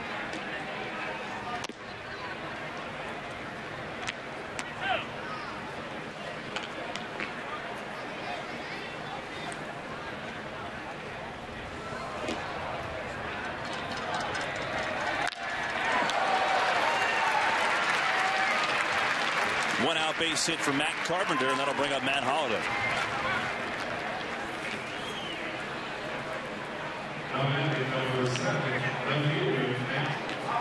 Robert Carson, LaTroy Hawkins getting warm for the Mets. If Hefner gets in any trouble with Holliday and Alan Craig, both right-handed hitters, he might have to come in for Matt Adams if he get that deep.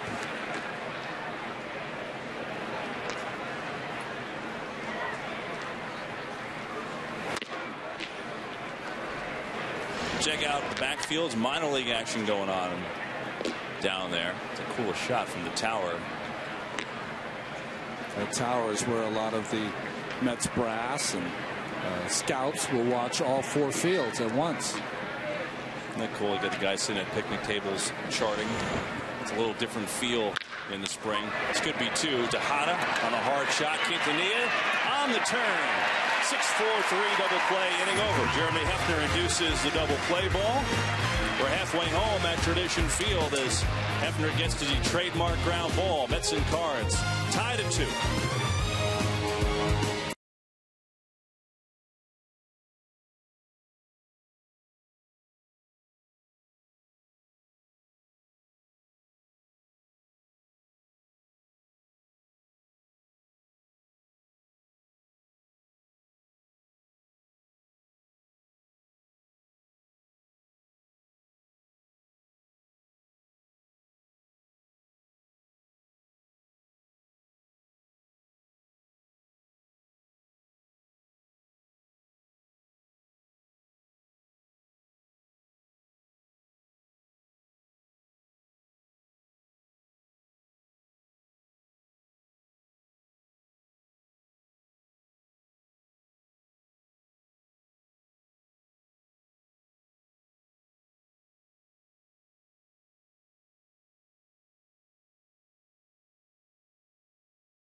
for the Mets in the 5th inning. 2-2 game, Mets and Cardinals. Mets getting both their runs on a Matt Dendecker triple coming in the last inning off Adam Wainwright. Well pitched between Wainwright and Jeremy Hefner, who has got to be at least top couple on the list of surprises for this Mets team this camp. Not that we didn't see flashes of this from Jeremy last year, we did, but he's been uber consistent since day one of this camp. Well, some people, when they get a taste of big league life, they kind of rest on his laurels. He's done just the opposite. Put a lot of work in the winter, was ready at spring training to go 100%, and has proven it here over the course of March. Freeze retires Bird for the first out here in the 5th. I mean, that's a beautiful line. You'll take that every spring training start, I'll tell you. 3 walks now, that was as many as he had walked the entire spring training. So that was probably the only blemish, if there was one, against Jeremy this afternoon. But Hefner has just been real solid, and he will be in this Mets rotation. Next day or two, Terry Collins expected to announce exactly what this rotation is going to be. It's expected that Nice would be the opening day starter. No official announcement yet. And then it was thought that Markham would be the second game starter, but with some indecision there with the shoulder, who knows? So we'll see. Terry hasn't made anything official just yet as Tejada takes a strike. It's 1-1. I've already announced that Nice is going to be the opening day starter, so that could be a problem if he changes it too much. Well, you know, we're just kind of going with what it certainly seems like on paper, but you know, sometimes the obvious things take a while to come out, I suppose. I always do the math because I know how it is. They slate it in the calendar, and you can just do it every 5th day. Puts that one person throwing on the side away from pitching in the first game. So that would be Jonathan.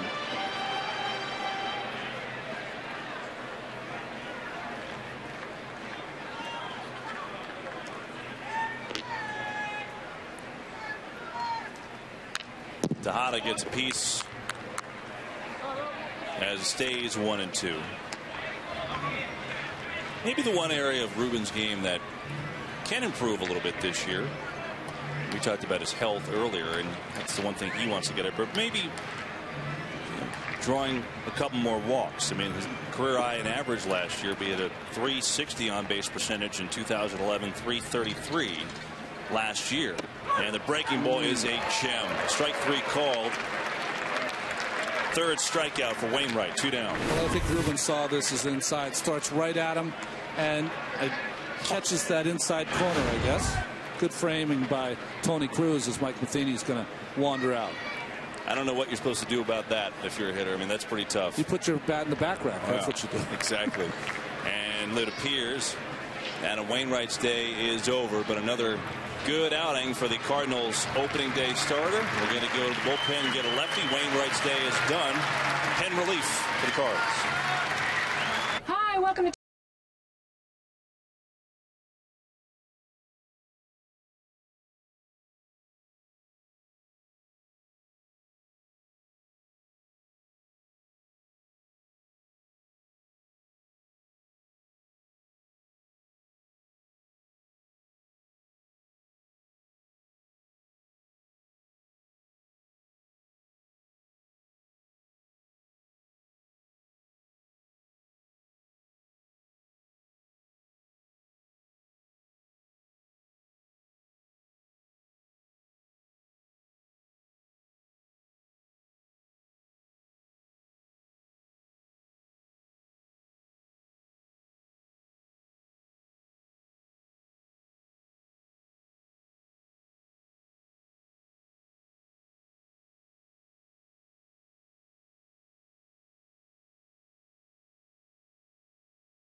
37-year-old lefty Randy Choate in the game, relieving Adam Wainwright with 2 down in the home fifth. Bases empty for Ike Davis. Wainwright very good today, 4 2/3. The 2 runs and the 2-run triple to Matt Den Decker. Walked 3, struck out 3. Definition of a specialty left-hander is Randy Choate. It's these little matchups in spring training where he tries to get himself a job. The Cardinals in the offseason didn't go out and have any kind of big splash. They have so much talent already. Their big signings were Ty Wigginton, great bench player, and Randy Choate, lefty specialist. They're loaded with some amazing arms in their farm system. Guys that are going to probably make the team maybe this year. Shelby Miller. Davis goes the other way. He beat the shift for a 2-out single. If Ike starts hitting left-handers to left field, it's going to really change his approach, because that's where they pitch him. They pitch him away. There's no one over there defensively who's going to get a hit most of the time when he goes that way. Opportunity for Zach Lutz now.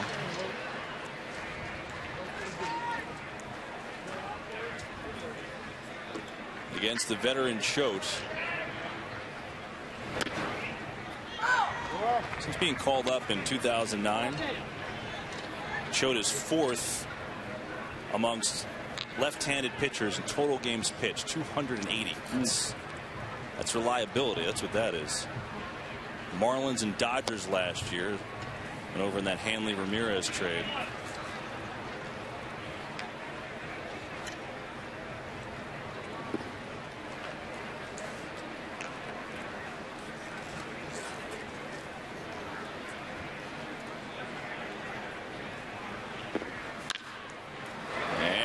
Finds a hole.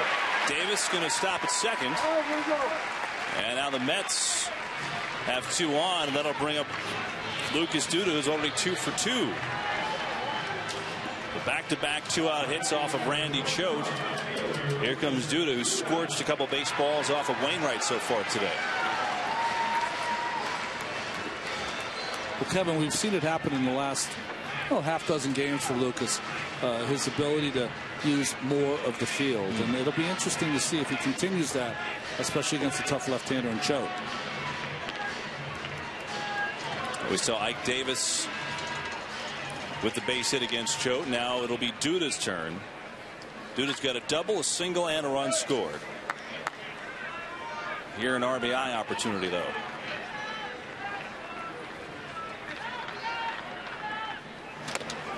And the slider comes in and gets him. So Choate having some struggles here, and the Mets have loaded up the bases.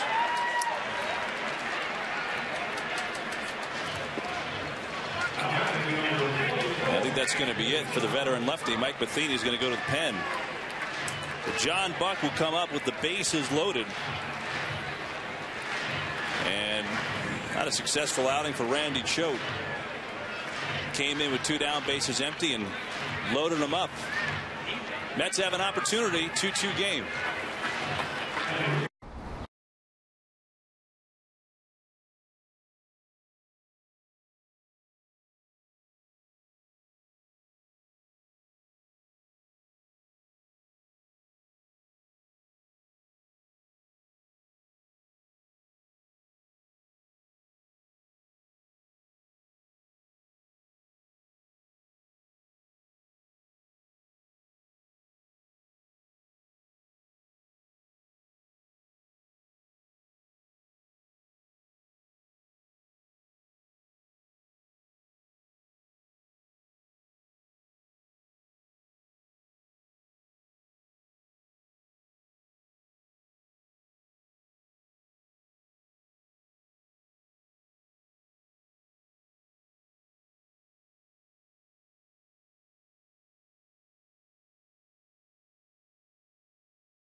Buck with the bases loaded as Randy Choate came in and loaded him up with 2 down, replacing Adam Wainwright, and now it's Seth Manis.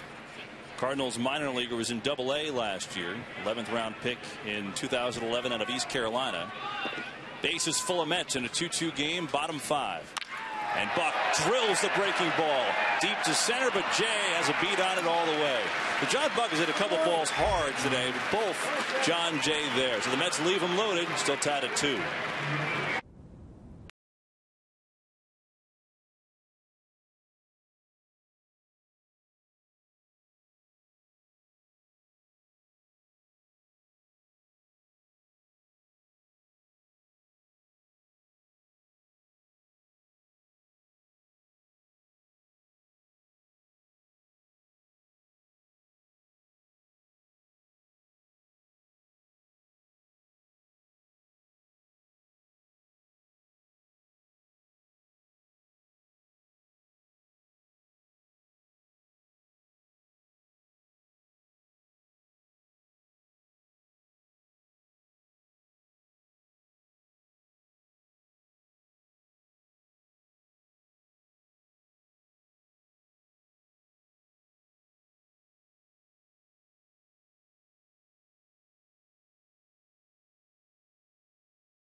Next game on SNY, it'll be the Cardinals Mets. That's on Tuesday at 1 o'clock. It'll wait a few days for that one, as we getting close to the end of spring training. But we take a look at the Mets' upcoming schedule presented by Volkswagen, and we do have a couple broadcasts this weekend, both on the Pix 11. Nationals here on Saturday at 1, and the Tigers Sunday at 1. Matt Harvey gets a start on Sunday, so that'll be fun to watch that. Meanwhile, the Mets have a new pitcher. The veteran LaTroy Hawkins comes in to relieve Jeremy Hefner, who was terrific again. Hawkins, 4 innings of work this spring, hasn't allowed a run yet. And barring a miracle, he's going to be in this Mets pen on opening day. Well, LaTroy has spent most of his career as a setup man in the major leagues. 871 games over his 18 years with 88 saves. And a fine spring training, as you can see.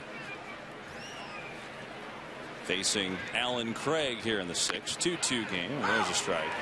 He's like Iron Mike. There used to be a pitching machine that used to just throw straight over the top, and you'd stand there all day and whack at it. Well, Troy Hawkins is straight over the top, nice easy gas, as they say, and still throws close to 90 miles an hour.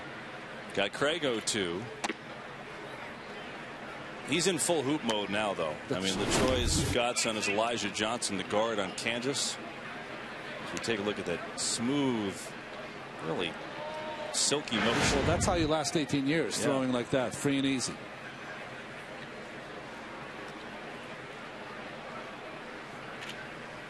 And he gets Craig. Took a little something off. Craig down on strikes. Good start for Hawkins. Kevin, the games start today, right? Yes. Okay. Kentucky plays Western. I'm sorry, Kansas plays Western Kentucky, I think tomorrow, though. Okay. So Elijah Johnson, his godson, he's fired up for KU basketball, that's for sure. Well, we'll all be watching it the next couple of weeks, right? Matt Adams, the slugging first baseman for the Cardinals, will make this team as a backup. Probably get some decent at bats Well, of course, everybody's filling out a bracket, right? It's shocking that Hawkins has Kansas to win it all. Right? Harvey's got Indiana, Hefner with Louisville. Nice, I didn't see, but I'm guessing has Ohio State. A lot of people like Georgetown. There you go. Of course, our producer, Gerard Guilfoyle, Iona alum, thinks that they're going to knock off Ohio State. Also recently purchased a few bridges. I personally don't know anything about college basketball, but I'd love to see Gonzaga get in there somehow. Well, they've had a great year. You know what's actually cool about the Iona-Ohio State game? So we've got Gerard, his Iona Gales. That's right. Got plenty of Ohio State fans. Nice, the Ohio guy. Gary Cohen is announcing that game on the radio. Oh, he is? He is, for national radio. Well, so if we could find a place to go listen, that would be pretty awesome. Gerard Guilfoyle and Jordan Darling are going to be watching that Iona game. There you go.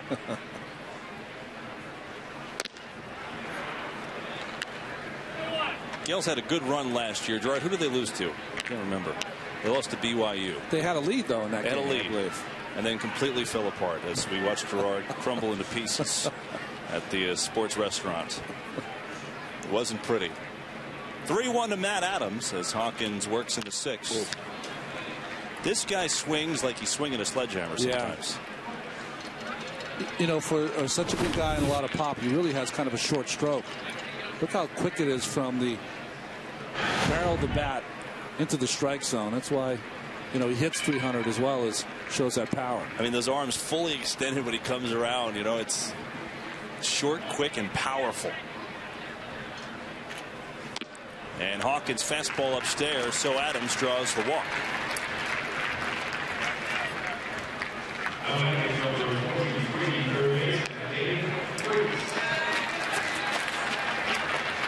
That'll bring up David Freese. He's got a solo home run. Went to right field with it. His first game back since March 14th, excuse me, dealing with a bruised tailbone.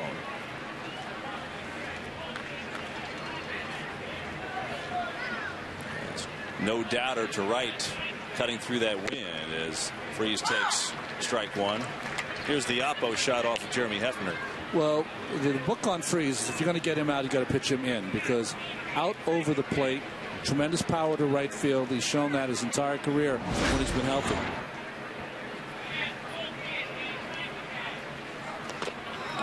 Good block by Buck. Boy, he threw that ball, what, 55 feet, maybe less. Ball hits way before the plate. And another ball that catches the catcher. Here, Buck, Tony Cruz earlier, right in the kind of throat area. Every time I see one of those hockey-style catching masks, you need some decals on there. That's right. Tough play for Lutz. Nicely done. Freese retired for the second out. Adams advances to second.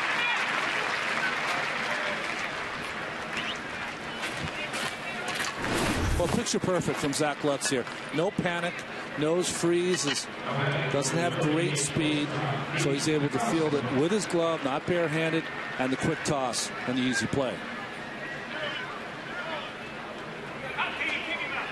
Key with that throw, Kevin, and all third basemen know it, of course, is you got to aim that at the right shoulder of Ike Davis, because that ball is going to kind of just drift on you a little bit to the right.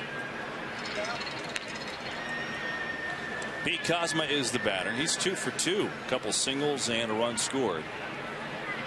Now you're talking about Lutz and getting all this time at the plate with David Wright going to the WBC and now being hurt.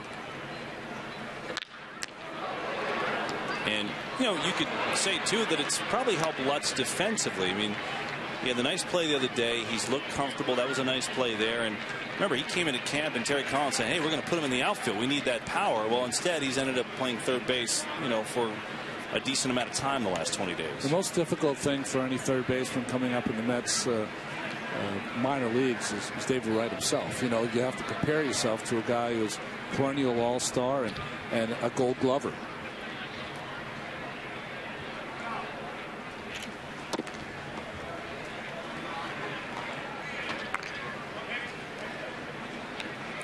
Kozma was so good in the postseason, had a couple of defensive gaffes, but other than that, had some big base hits. In fact, against the Nationals, drove in 2 go-ahead runs in that deciding 5th game.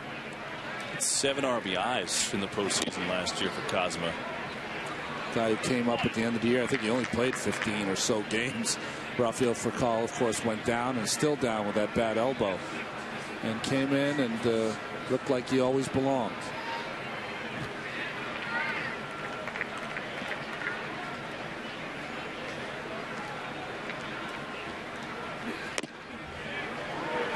And it's 3-1 to Kozma now.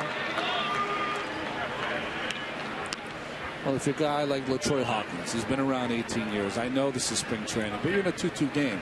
So you want to play mind games with yourself anyway.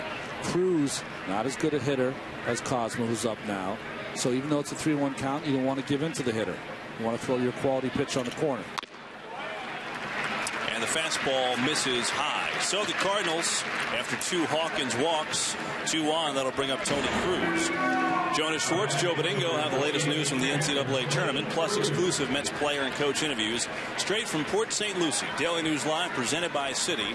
Weekdays at 5 only on SNY.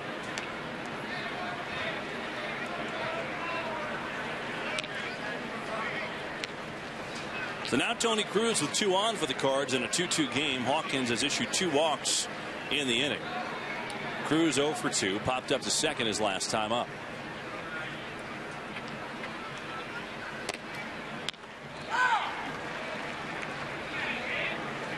He will be the backup to Yadier Molina. Hit .254 at 126 at bats for the Cardinals last year.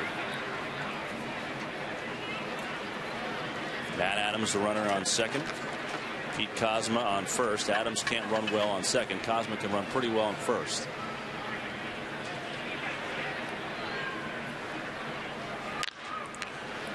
Poor Tony Cruz, though. That's being the backup to Molina is like being the other guitarist in the Eric Clapton band. You know what I mean? I mean, how do you compare? Get a lot of good golfing. Yeah, there you go. Guarantee you that. You know, the way the game's set up, though, and I don't mean to belittle it, it really has become kind of a two-edged sword with catchers in the major leagues. You know, they both work in tandem together to kind of do the scouting report and make sure that they cover each other with getting the game plan ready. Hawkins has Cruz 0-2. And that should do it. Davis hauls in the ground ball, inning over. So Hawkins issued a couple walks, gets out of the jam. 2-2 game. There.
Ex-Met Rob Johnson comes in to do the catching for the Cardinals as we go to the bottom of the 6th inning.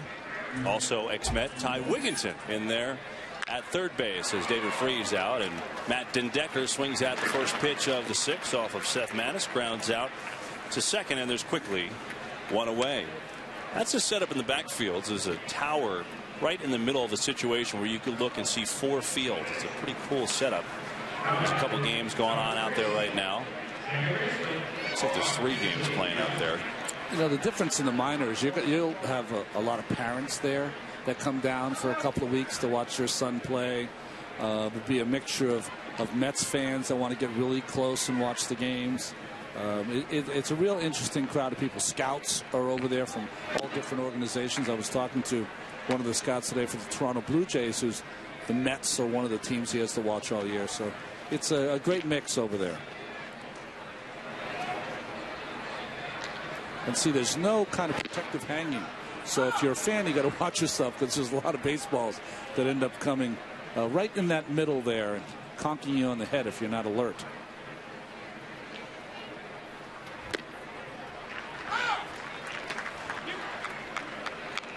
Kirk Neuenhuis and Justin Turner both playing in minor league games. And as a matter of fact, Turner is now on deck for the Mets. So he's come on over from the minor league game, and I guess that ankle's okay. Meanwhile, Quintanilla down on strikes for the first strikeout from Maness. Now Justin Turner back for the first time since the ankle injury, so this is a very good sign for the Mets. Is some good injury news. Turner will pinch hit in the 9-hole for the pitcher.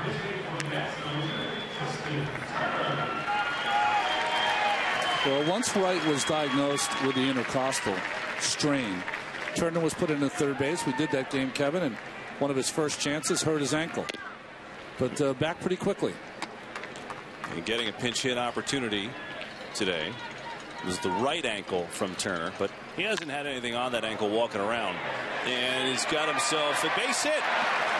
Turner will turn at first but stay there. So first pinch hitting opportunity, gets base hit that stays fair, and welcome back Justin Turner.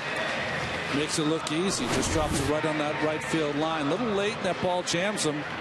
Kind of twists it out to right field. Catches some chalk. He's got himself a base hit. Now Marlon Byrd will be the hitter. Turner on first and 2 down. But mentioned Neuenhuis also in that game. We saw him double earlier, playing the field. So Neuenhuis making strides from that bone bruise as well. Marlon Byrd's 0 for 3.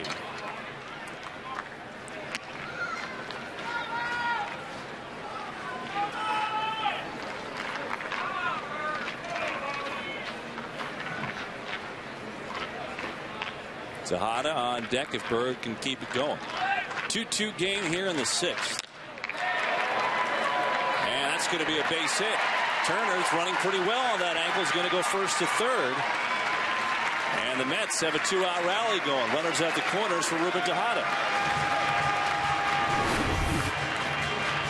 A little breaking ball here by Maness off the end of the bat by Byrd. Nice play here by Holiday. Why? Because he decides to throw the ball to second base. You know that the runner Turner is going to go from first to third. The play is to second. Keep that force. That's a pretty good test. Look at the ankle. Look honestly fine there, Ryan. That's a good sign. So assuming Justin Turner is back and fine, he's got a pinch hit single, and he ran first to third. And now Mets have a chance to take the lead with Ruben Tejada at the dish. Tejada's 0 for 3. Struck out on a ridiculous curveball from Adam Wainwright his last time up. Chance to put the Mets in front. He takes ball 1. Seth Maness not a guy to walk many people. As a matter of fact, when he was signed in 2011 after being drafted from East Carolina, he went 42 innings for issuing his first walk. It's like Brett Saberhagen. 10 walks last year, Kevin, and almost 170 innings. That's unheard of. Jeez. He's a strike thrower. There's only a few places better to be born than maybe he was born. Pebble Beach, Augusta, Georgia. He was born in Pinehurst, North Carolina. It doesn't get much better than that if you like the Lynx.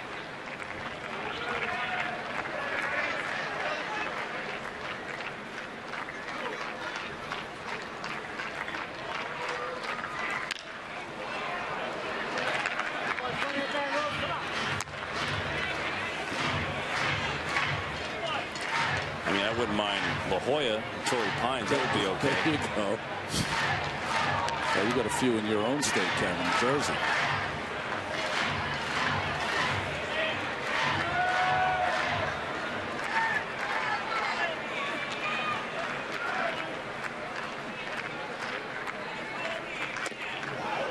And it's 3-1 to Tejada as he lays off.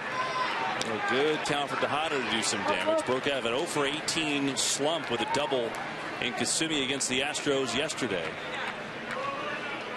Just 4 of 39 so far this spring. Have to change that right here.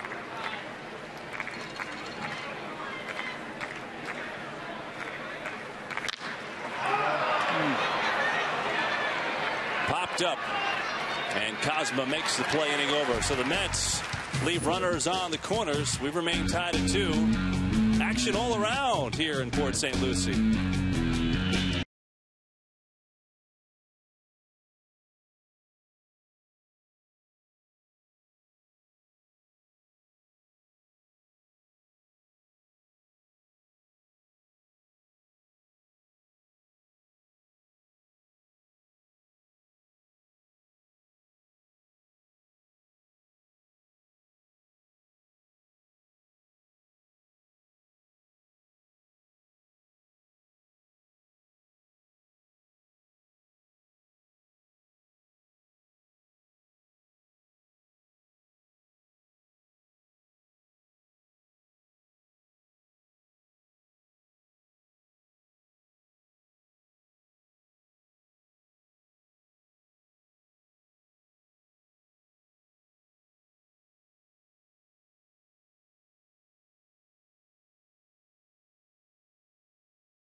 Single game tickets for the 2013 season at Citi Field on sale right now. Get your tickets for Mets opening day, Subway Series, rest of the All-Star Season 2. Tickets start at $12 at Mets.com or by phone at 718-507-TIXX. Did you see Bryce Harper was taking calls yesterday for season ticket holders for the Nationals? I thought that was hilarious. Did you see? Forget that. Did you see what Bryce Harper had? He has a specialized Chipotle card, free burritos for life. That is the most valuable thing I've ever seen. Who needs new cars, houses, free burritos for life? It's a special card. It says Bryce Harper Chipotle, free forever. When my kids were in town, Kevin, they crushed Chipotle. Oh, it's ridiculous. I mean, it was ridiculous. I can't have the burrito because I'm allergic to the flour. Oh, so okay. I get the burrito bowl. Doesn't mean I don't eat my 1,000 calories worth. It's still ridiculously awesome. That's right. Scott Rice is the new pitcher for the Mets, trying to win a spot in this lefty bullpen as Shane Robinson pinch hits. Robinson's had an outrageous spring for the Cardinals, reserve outfielder for them, and he keeps it going. I think. No, Mike Baxter coming in for D and makes the grab. Thought that was going to fall in there, but Baxter makes a good play. One down. Well, nice read by Mike. The Mets outfield has been working on this with Tom Goodwin all spring training, and that is being very aggressive in the outfield, getting good jumps and coming in on the baseball, and Baxter makes a great catch. Fine catch. We shouldn't bring it to great. It was a fine catch. It was fine. Good catch. Right. Yeah. It's nice. Great. No. John Jay takes ball one from Scott Rice. Terry Collins said yesterday for the first time, looks like two lefties are going to break camp with this team. That's what we had thought, but Terry put it out there. He's been pretty close to the vest on commenting on a lot of the other roster spots. Quite honestly, I think there's still been somewhat decent amount of uncertainty, with all these competitions going on. So it appears that Josh Edgin and Pedro Feliciano have the leads, but Terry wouldn't go as far to say any of that. Well, all you have to do is look at the makeup as John Jay grounds out here to Bixler. He's come in the game. Brian Bixler to Hicks. All you have to do is look at the National League East and realize how many good left-handed hitters are in that league, so you're going to need two. And the Mets have been fortunate in the past 5 seasons that they've had two outstanding lefties. Pedro Feliciano, before he signed with the Yankees, was as good as you could ever get. And then Tim Burdack was really good the last couple of seasons. So they don't have that strength. Pedro coming back, of course, from an arm injury. So two might be better than one. Scott Rice has pitched well, showing that sinker. Scott's been in the minors for his whole career. Never had a taste of big league action. And I also think that Robert Carson has still got a good chance. I mean, Mets like what he brings to the table. He throws hard. He's got that good slider. So it's not etched in stone who will be the two, but Terry Collins said there will be two.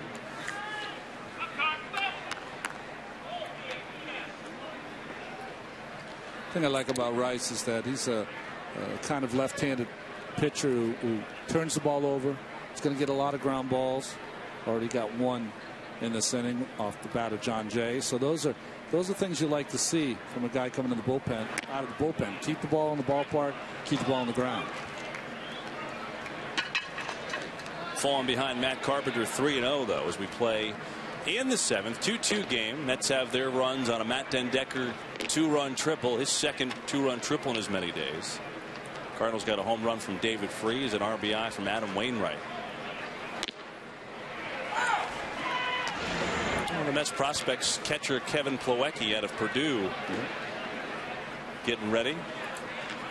Well, it's interesting for Plawecki is that he's a college guy, but with Darno now probably ahead of him in the pecking order, they won't have to rush him.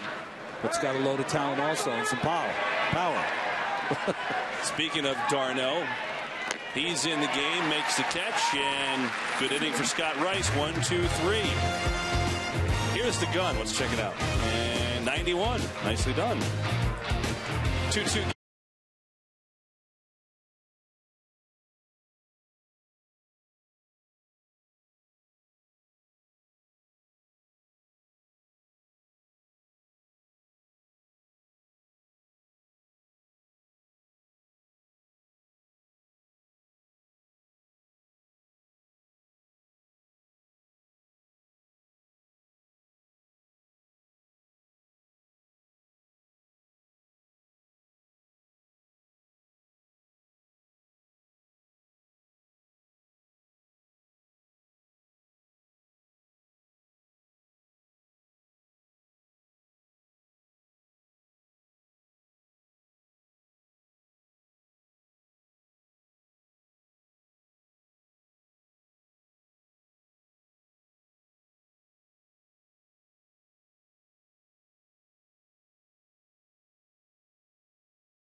Mets baseball on SNY brought to you by Citi. Citi offering card members the opportunity to enjoy VIP experiences at select Mets games at Citi Field this year. Visit CitiPrivatePass.com to learn more.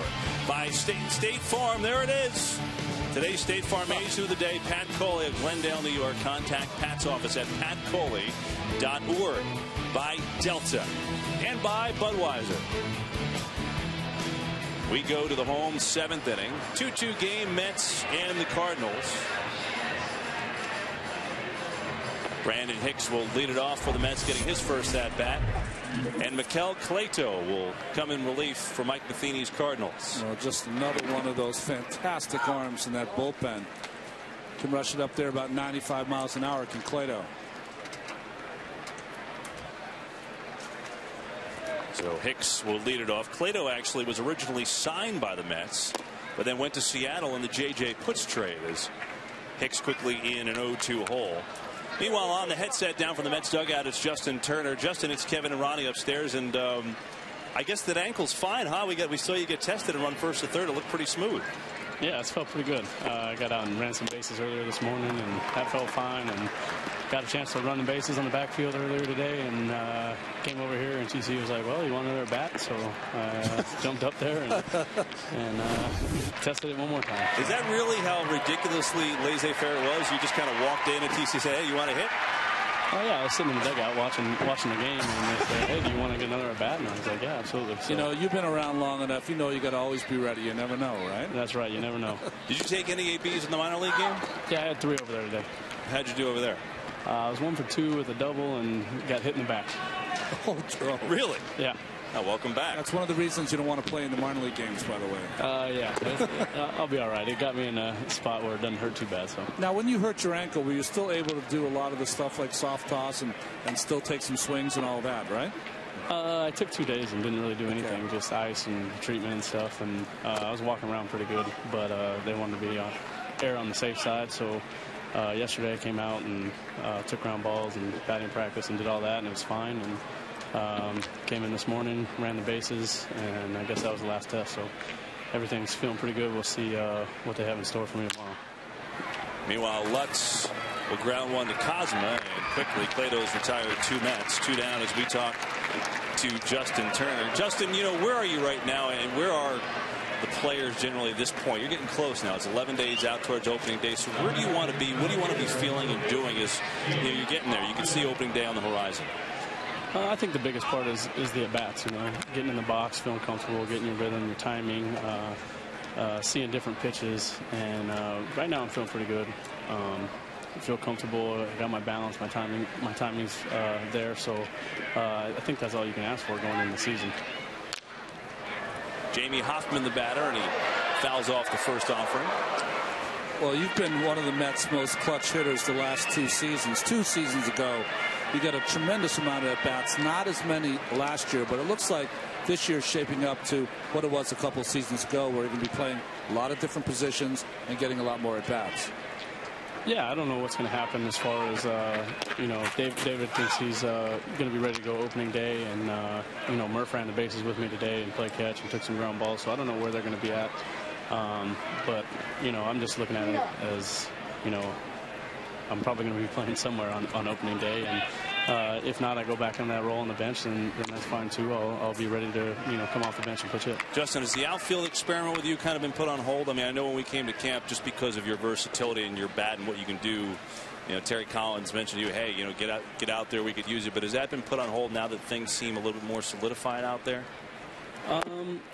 You know, I haven't done as much as maybe coming into it everyone might have thought, but I've done some drills with Goody, and I've only got to play 2 innings out there. But, you know, with Dan and David going down, you know, the main concern was to get ready to play on the infield somewhere. So gotcha. I've been just sticking to that.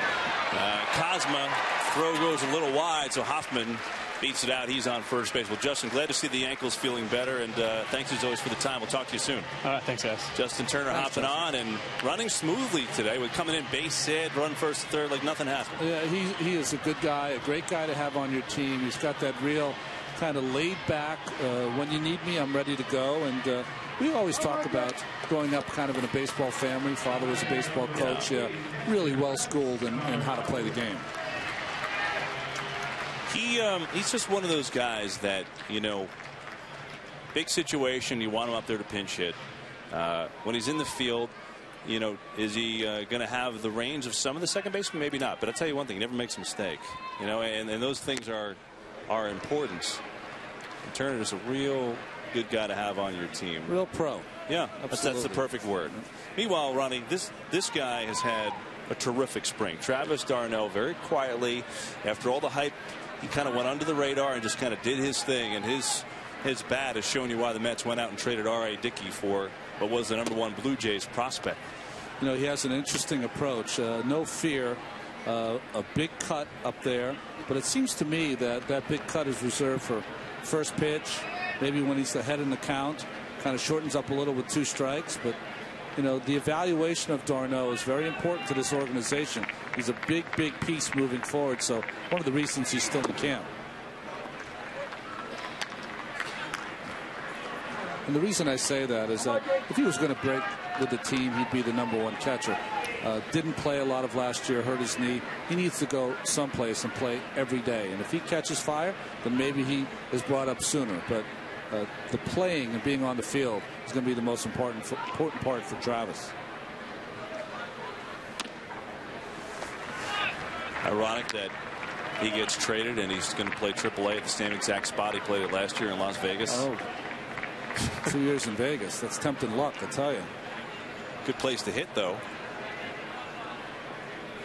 And he's got a favorable count, 3-1 against Cleto, who retired the first 2 Mets for the single by Hoffman. And ball 4. d'Arnaud keeps on getting on base. And another opportunity for Matt den Dekker. Had the 2-run triple earlier in this game for the only 2 Met runs off Adam Wainwright. I was talking to Roger McDowell when the Braves came in, and he was a pitching coach in Las Vegas for a year, and I said, how did you do as far as the casinos? He said, I did not go in the casinos except to see shows. I said, that's pretty smart. He goes, wasn't that smart. Wasn't really making a lot of money. So here's den Dekker trying to add to his ledger today. And he takes ball 1. Here's the shot. Wainwright, they got the Mets on the board. Well, you know, he has some pop, but the key for den Dekker, of course, is to use all the fields as he tries to move forward as a hitter.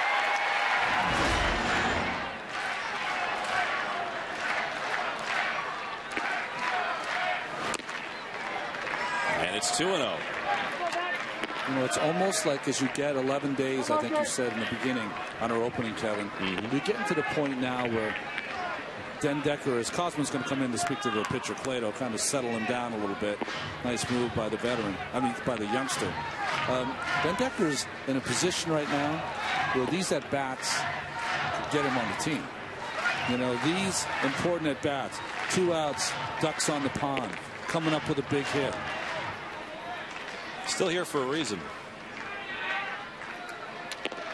Talent is intriguing.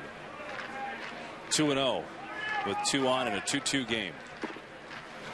And it's 3-0.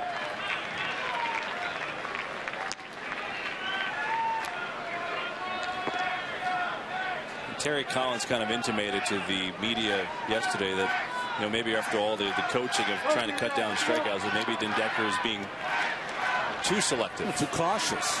He's an aggressive hitter. See if he lets him fly on 3-0.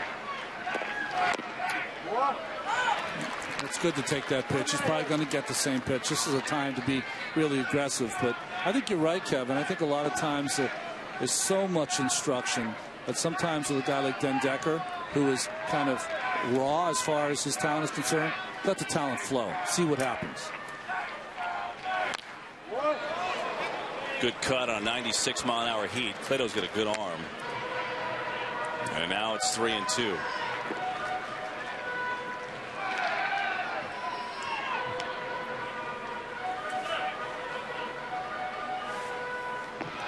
Jamie Hoffman on second. He's singled. He's got good speed. d'Arnaud off of first after the walk. 2 down in the 7th.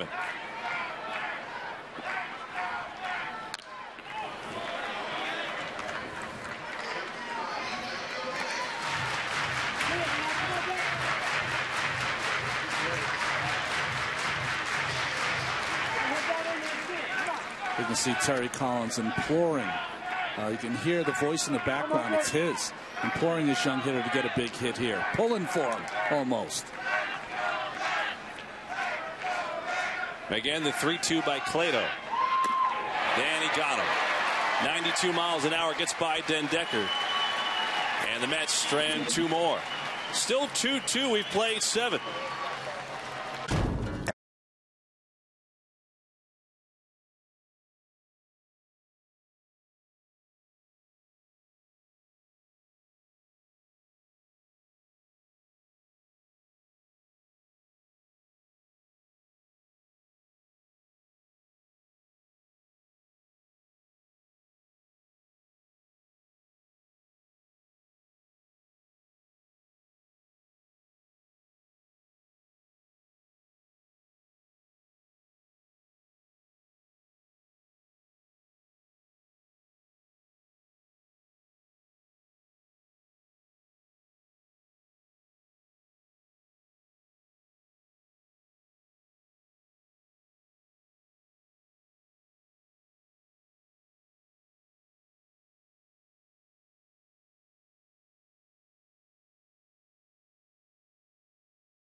Subscribe to MLB.TV Premium today. Watch over 150 select spring training games live. Plus, every regular season game live or on demand on over 250 mobile and connected devices. Visit Mets.com for all your details.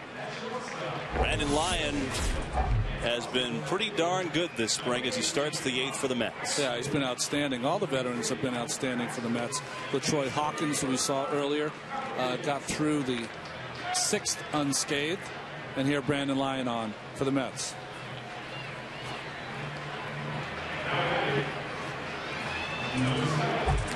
Probably the final at bat of the game for Matt Holliday, who made the trip with the team. He's 0 for 3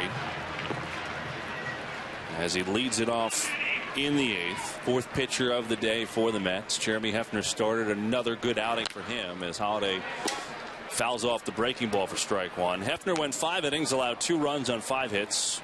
4 strikeouts, walked 3. Keeps on producing this spring. Then it was Hawkins for an inning, 2 walks, no runs. And Scott Rice with a good 1-2-3 inning, trying to make the team as a lefty reliever. Holliday quickly in an 0-2 hole. We started touching on it. I'm sorry, Ronnie, earlier, but you remember Matt Holliday and Jason Bay were free agents the same year, and Holliday got that 7-year, $120 million contract he signed through 2016, and many wondered if he was just a Coors Field hitter. As a Cardinal in 4 years, he's a .308 hitter with 90 home runs. His power might be down a little. I believe he had 40 home runs in Coors Field in 2007, which was his big year. 137 RBI that year. 340, I believe he hit. I mean, just a monster year. He is just, the kind of guy that plays a lot of games, gets hit by pitches, doesn't even bother him, stays right in there. He's just a very, very dangerous hitter. But I'll always, when I think of Matt Holliday, I always think of him sliding on his head between 3rd and home in that deciding game against San Diego. Where he never actually reached the plate. Yeah. 2-2, and Lyons breaking balls low. Yeah, came home, that play at the plate, dove his face, ate dirt, cut up everywhere. Replay showed never hit the plate, but the Rockies got the win, and went on to the postseason after that.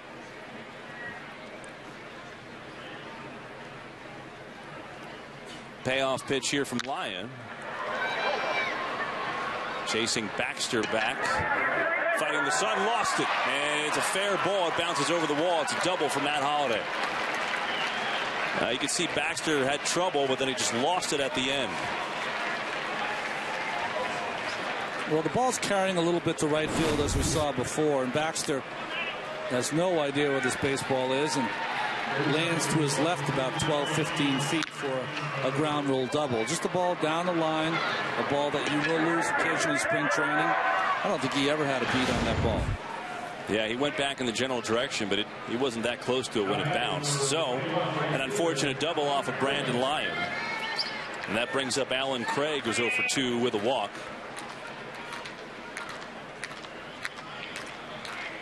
As Matt Holliday's day is done, looks like Adrian Chambers, the super speedster, is on the run for Holliday.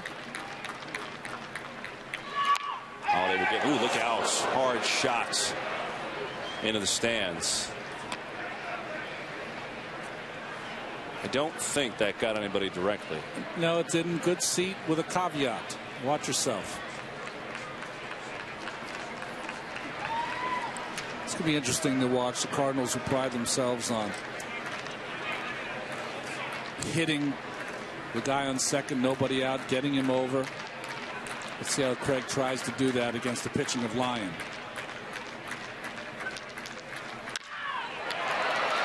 a hard shot that's under the glove of Quintanilla, base hit. Chambers comes around and scores. That's an RBI single for Alan Craig, and the Cardinals take the lead 3-2.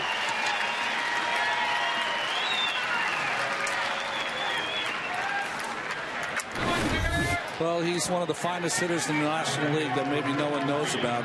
Baseball people know about him. Just a bullet up the middle, trying to not only move Chambers over, but get a base hit. Chambers looking behind, and once that ball gets through to center field, easy run for the Cardinals. That'll bring up Matt Adams, 0 for 2 with a walk today. Big power hitting first baseman as Lyon misses for ball 1.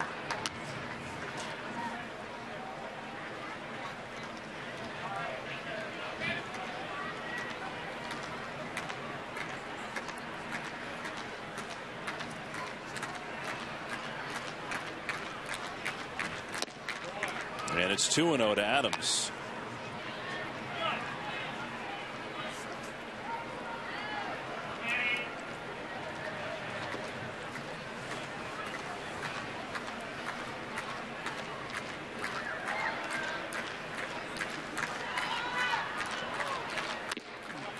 And now Lyon falls behind 3-0. So the Cardinals breaking a 2-2 tie here in the inning. An unfortunate double by Matt Holliday that Mike Baxter lost in the sun. And Alan Craig with a bullet single base hit to break the tie. And now it's 3-0 to Matt Adams. And it's ball 4. So 3 straight have reached base against Brandon Lyon. Really the first time this spring he's run into any kind of trouble. And Ty Wigginton, who came in for David Freese at third base, will get his first at bat of the game.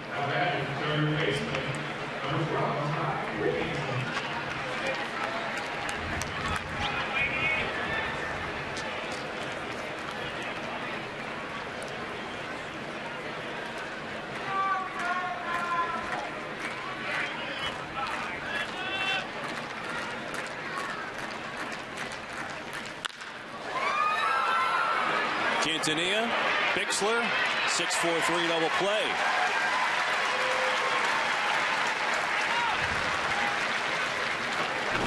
Well, it doesn't get much better than that. Nice play there by Quintanilla. Got rid of it real quickly. That allowed Bixler plenty of time to turn and fire for that double play.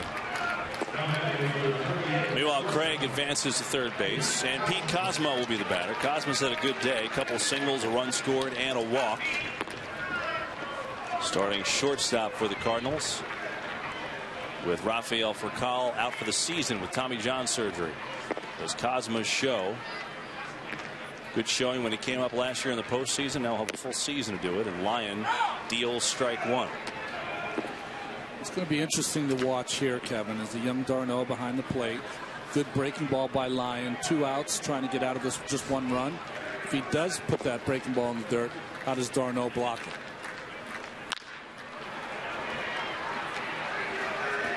And Quintanilla retires Cosma, who was hustling down the line. So Brandon Lyon averts any further damage. Cardinals, though, take the lead on the Allen Craig single.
Cardinals in front of the Mets 3-2 as we play the bottom of the 8th along with Ron Darling. I'm Kevin Burkhardt. Glad to have you along on this beautiful Thursday afternoon. Fernando Salas on in relief for the Cardinals, back from the World Baseball Classic where he pitched for Team Mexico, and facing Omar Quintanilla to lead it off. Brandon Lyon limiting the damage that last inning, goes charged as an earned run, even though Mike Baxter lost that ball in the sun on Matt Holliday. As we see Salas' spring this year, got into 65 games with the Cardinals last year. And it's 1-1 to Quintanilla. Well, the interesting year for Salas was 2011 when he had 24 saves for the Cardinals that year, early in the season, their championship year. And then after that, it's been kind of up and down for him as they moved Jason Mott from setup man to now, of course, the closer. Speaking of closers, Bobby Parnell will come on to work the 9th for the Mets. And really, Mott just has turned into one of the elite guys now, you know, especially after that postseason 2 years ago. He took that spot and ran with it. He'd been in that role and out of that role with Tony La Russa, and that is now clearly his spot. Well, also in the postseason, he was able to show that he could get 4, 5, 6 outs in a game, which not many relievers can do.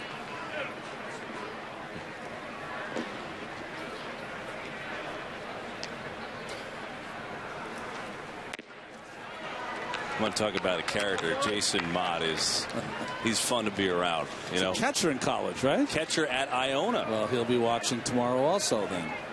I mean, how many Iona mentions can we get in one spring training broadcast?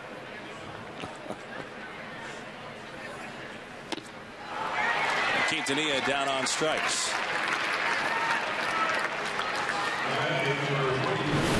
Well, Salas has got a good breaking ball, good changeup, and just enough on his fastball here to surprise Quintanilla.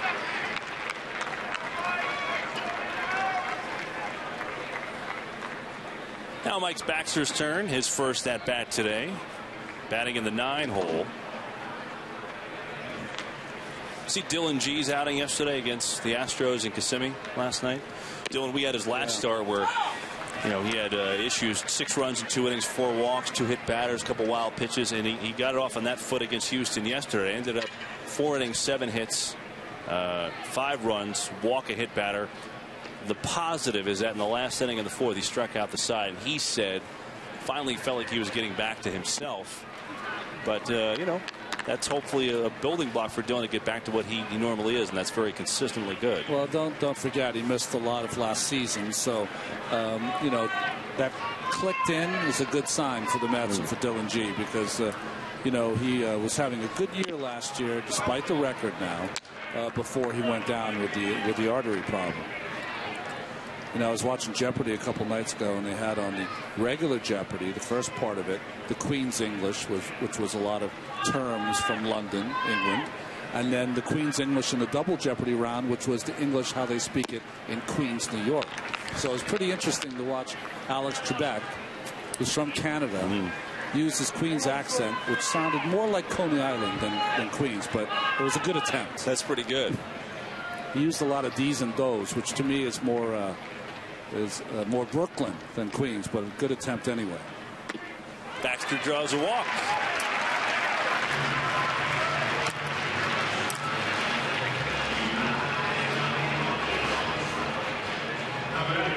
Here's what a lineup card looks like when you're in a spring training game. It's ugly. A lot of cross outs and dots and rewrites. Mine's a little bit nicer than that, but not much. Terry Collins has it straight. That's all that matters, as Brian Bixler will get his first at-bat today in the 1 hole where Marlon Byrd were 1 for 4 with a single, and Bixler takes strike 1. I don't know who's in charge of that lineup card, but I was taught by nuns in Catholic school, and they would have some issues with that writing there. Some of that not very good. They still teaching script, like cursive writing in school? Oh, yeah. Does anybody ever use it? No, because you have your iPad or whatever. You can't make any mistakes spelling the whole thing. I mean, you used to, you know, write your checks out in script, and first of all, no one writes checks anymore. That's right. Well, I don't know about you, Kevin. I still write some checks. Well, I electronically send them most of the time. Trust me, they still are there.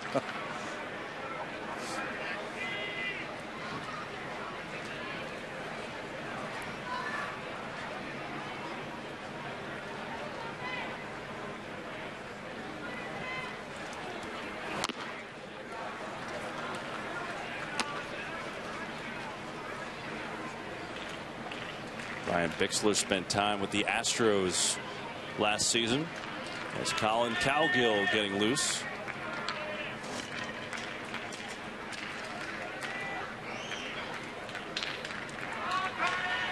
And we'll check on Baxter at first base. It's going to take a while, isn't it, for us to get used to seeing the scores of the Houston Astros in the American League? It'll take a little bit, right? Very weird. Kind of like the Florida Marlins to the Miami Marlins, the Tampa Bay Devil Rays to the Tampa Bay Rays. It just takes about a half a season. I still don't know what the Angels are called. Bixler down on strike, so Salas has his second strikeout of the inning.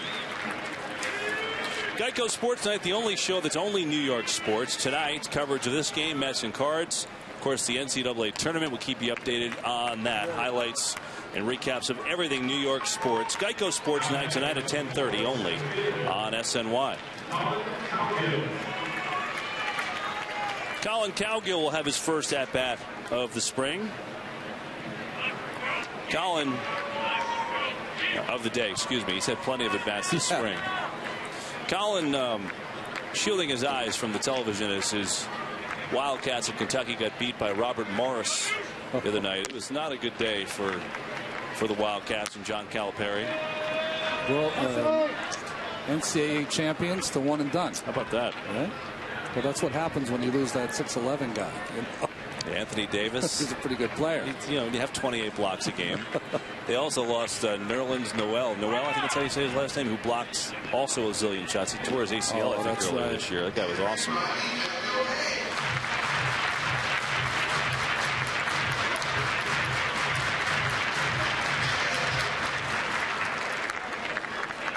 Baxter taking his lead on Salas. Cowgill hit a home run against the Astros last night, a 2-run shot. He's got 3 home runs this spring, and kind of showing you there's some power in that bat for him. I watch him in batting practice on the other fields with the group, includes Duda and others, and he stands up to all of them with his power. 3-2 Cardinals. We play in the home 8th. 2 down at Tradition Field. Adam Wainwright started for St. Louis, 4 2/3, allowed 2 runs, 5 hits, walked 3, struck out 3. 2 runs were on a Matt Dendecker 2-run triple. That's the Mets offense today. Jeremy Hefner started for the Mets, went 5, allowed 2 runs, looked good.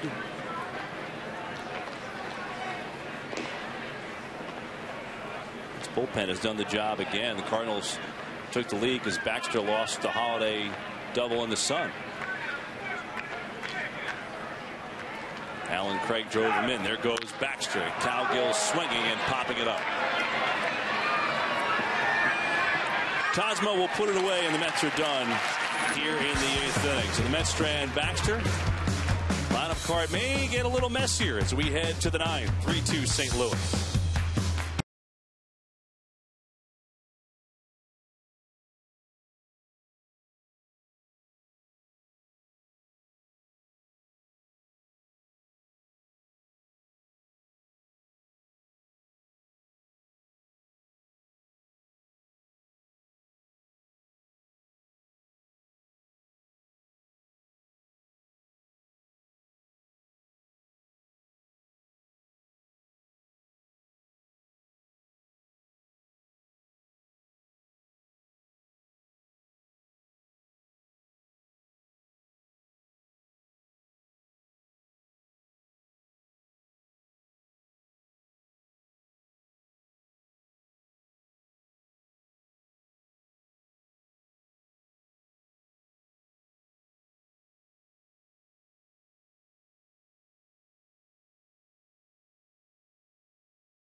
That looks like the place to be. Spring training. Don't practice on the beach. If you're lucky, you get a little time there after the game. 3-2 Cardinals lead the Mets. We go to the 9th, and Bobby Parnell on for New York.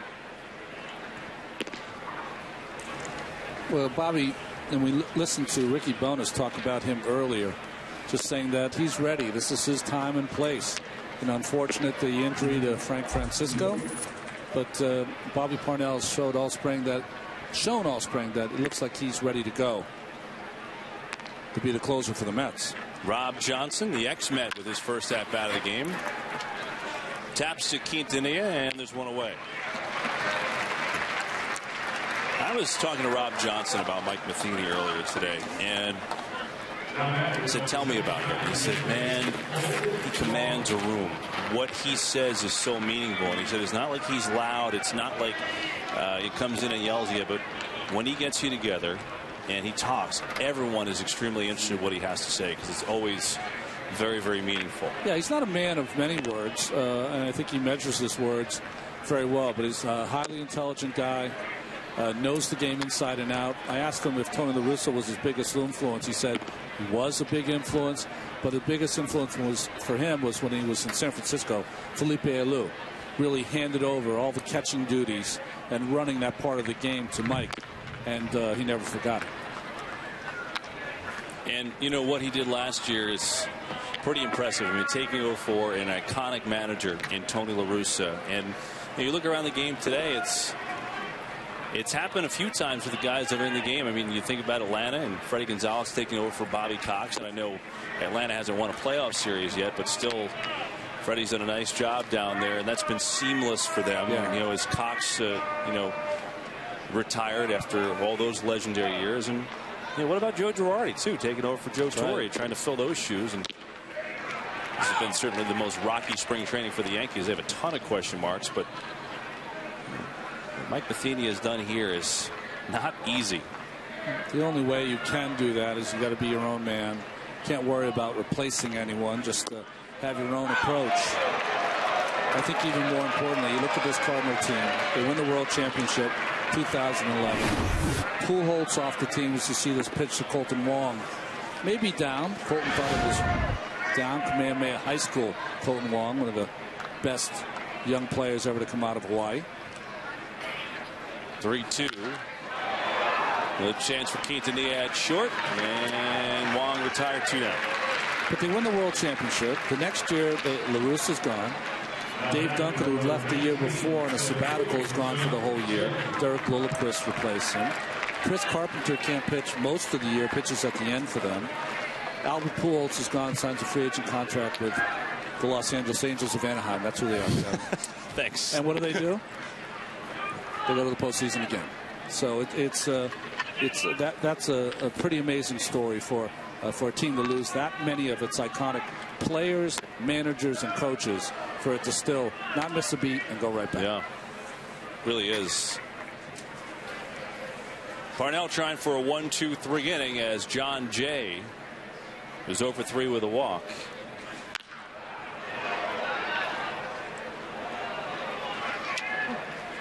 Still a big crowd here. You know, whenever the Cardinals go anywhere, they're like the Grateful Dead of Major League Baseball. Cubs too. They just always have a following that's going to go to any game they play.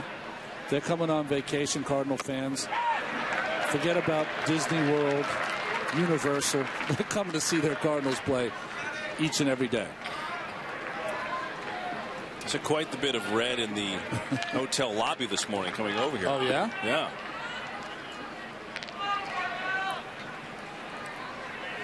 1-2 to Jay.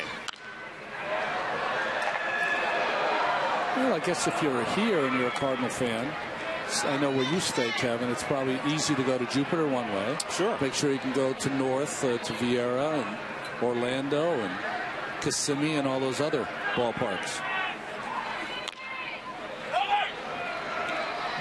Hicks on the bounce to Parnell. 1-2-3 inning for Bobby Parnell. Cards lead it by 1. Mets last chance next.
Bottom of the ninth at Tradition Field. 3-2 Cardinals lead, and Jason Mott, who led the National League in saves, comes on. Hicks swings at the first pitch, but Chambers with a terrific play.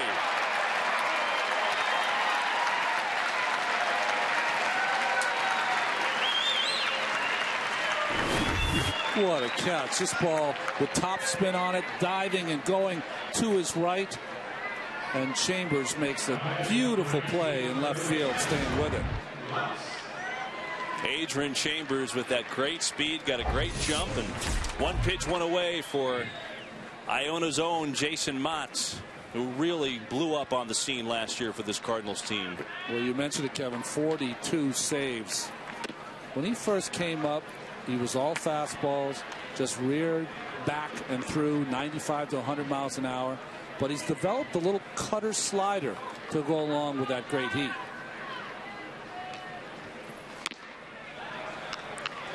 Trying to preserve a Cardinal victory here today over the Mets.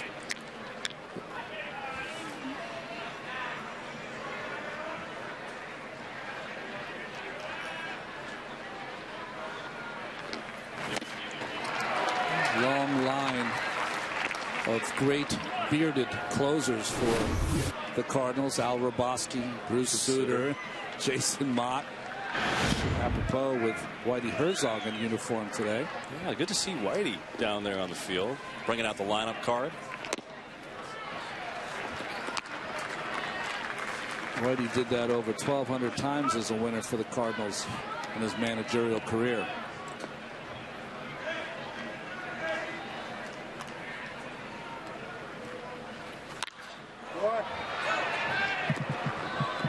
Cardinals keep their history right out in front of them, don't they? Every time you go to St. Louis, there are places you go, obviously the iconic franchises, but like there, San Fran, where you run into Mays and McCovey all the time. But there's always guys, obviously Musial was always around until his passing. Red Shandies is always on the field hitting fungos still.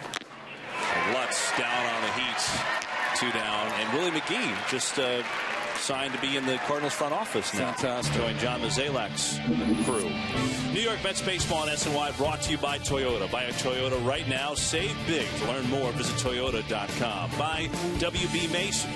By Jeep. Jeep Showcase event going on now. Come see what's new. Get a great deal on new Jeep brand vehicles today. And by Time Warner Cable. Time Warner Cable lets you enjoy sports better with the most sports on any screen in any room of the house. Mets down to their final out, and Jamie Hoffman is the guy trying to keep it going. Stay tuned after the game. We're going to carry Terry Collins' press conference. Take a little break, come back with Terry's presser after this. So very interesting. Something we never really see, Kevin, after a spring training game. So I'm interested to hear what the skipper's got to say. Let's say it's a special announcement. So we will we'll find out. Hopefully some good news. Extension to your contract, Kevin? I don't know. I don't know if they consider that special. After this game, they might not. Well, hopefully it's not the termination. Well, right.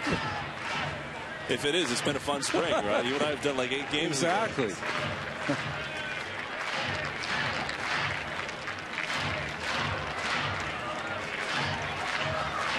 Keith is back this weekend after preparing the icky poo around the I heard about that. No, after sailing around the world. Well, that too. And it's 3-1 to Jamie Hoffman now. Trying to keep it going for the Mets.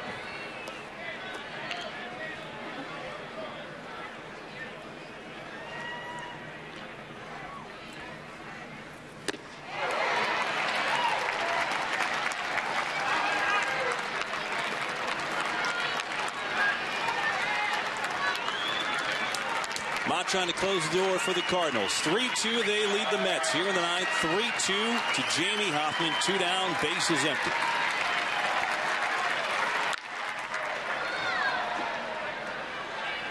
Hoffman's got good power. He's going to be a pretty good fastball hitter, so he can get one out of here. Well, you've done some stories, Kevin, about what a great athlete Jamie Hoffman is. With probably as much power as anyone in the Mets camp this spring.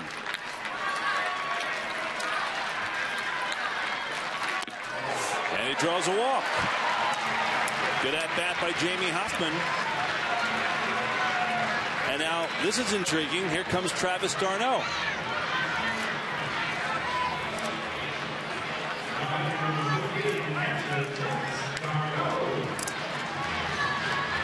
Mets haven't had a walk-off this spring.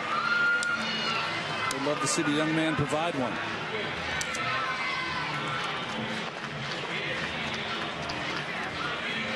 What better time than now? So here's d'Arnaud. See if he could win it for the Mets. Down 3-2 here in the ninth with 2 down. And he takes ball 1. Talking basketball all day long today. What a bounce pass would be to Terry Collins for his press conference with a little walk-off here by d'Arnaud. Pretty good. We don't get to talk about this stuff during the regular season, so this is fun to do in spring training. And d'Arnaud rips one to left, but right at Adrian Chambers. d'Arnaud hit it squarely, but right at Chambers, and the ball game's over. Jason Mock closes the door for the Cardinals as they win it 3-2 over the Mets this afternoon here at Tradition Field.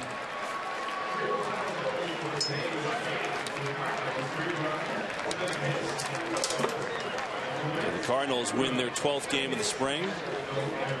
Mets fall to 9-11-3.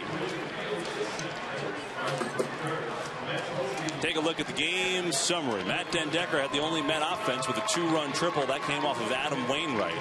Brandon Lyon got the tough luck loss. Kel Plato got the victory in relief. Mott with the save. Took 2 hours and 50 minutes as the Cardinals beat the Mets. Next broadcast comes your way Saturday. Nationals and Gio Gonzalez are here to take on the Mets. That's on Channel 11. And then the next SNY broadcast will be Tuesday. Cardinals and Mets here at 1. Gary will be back for that one. Look forward to that. Coming up next, though, Terry Collins' post-game presser, a special announcement from the manager.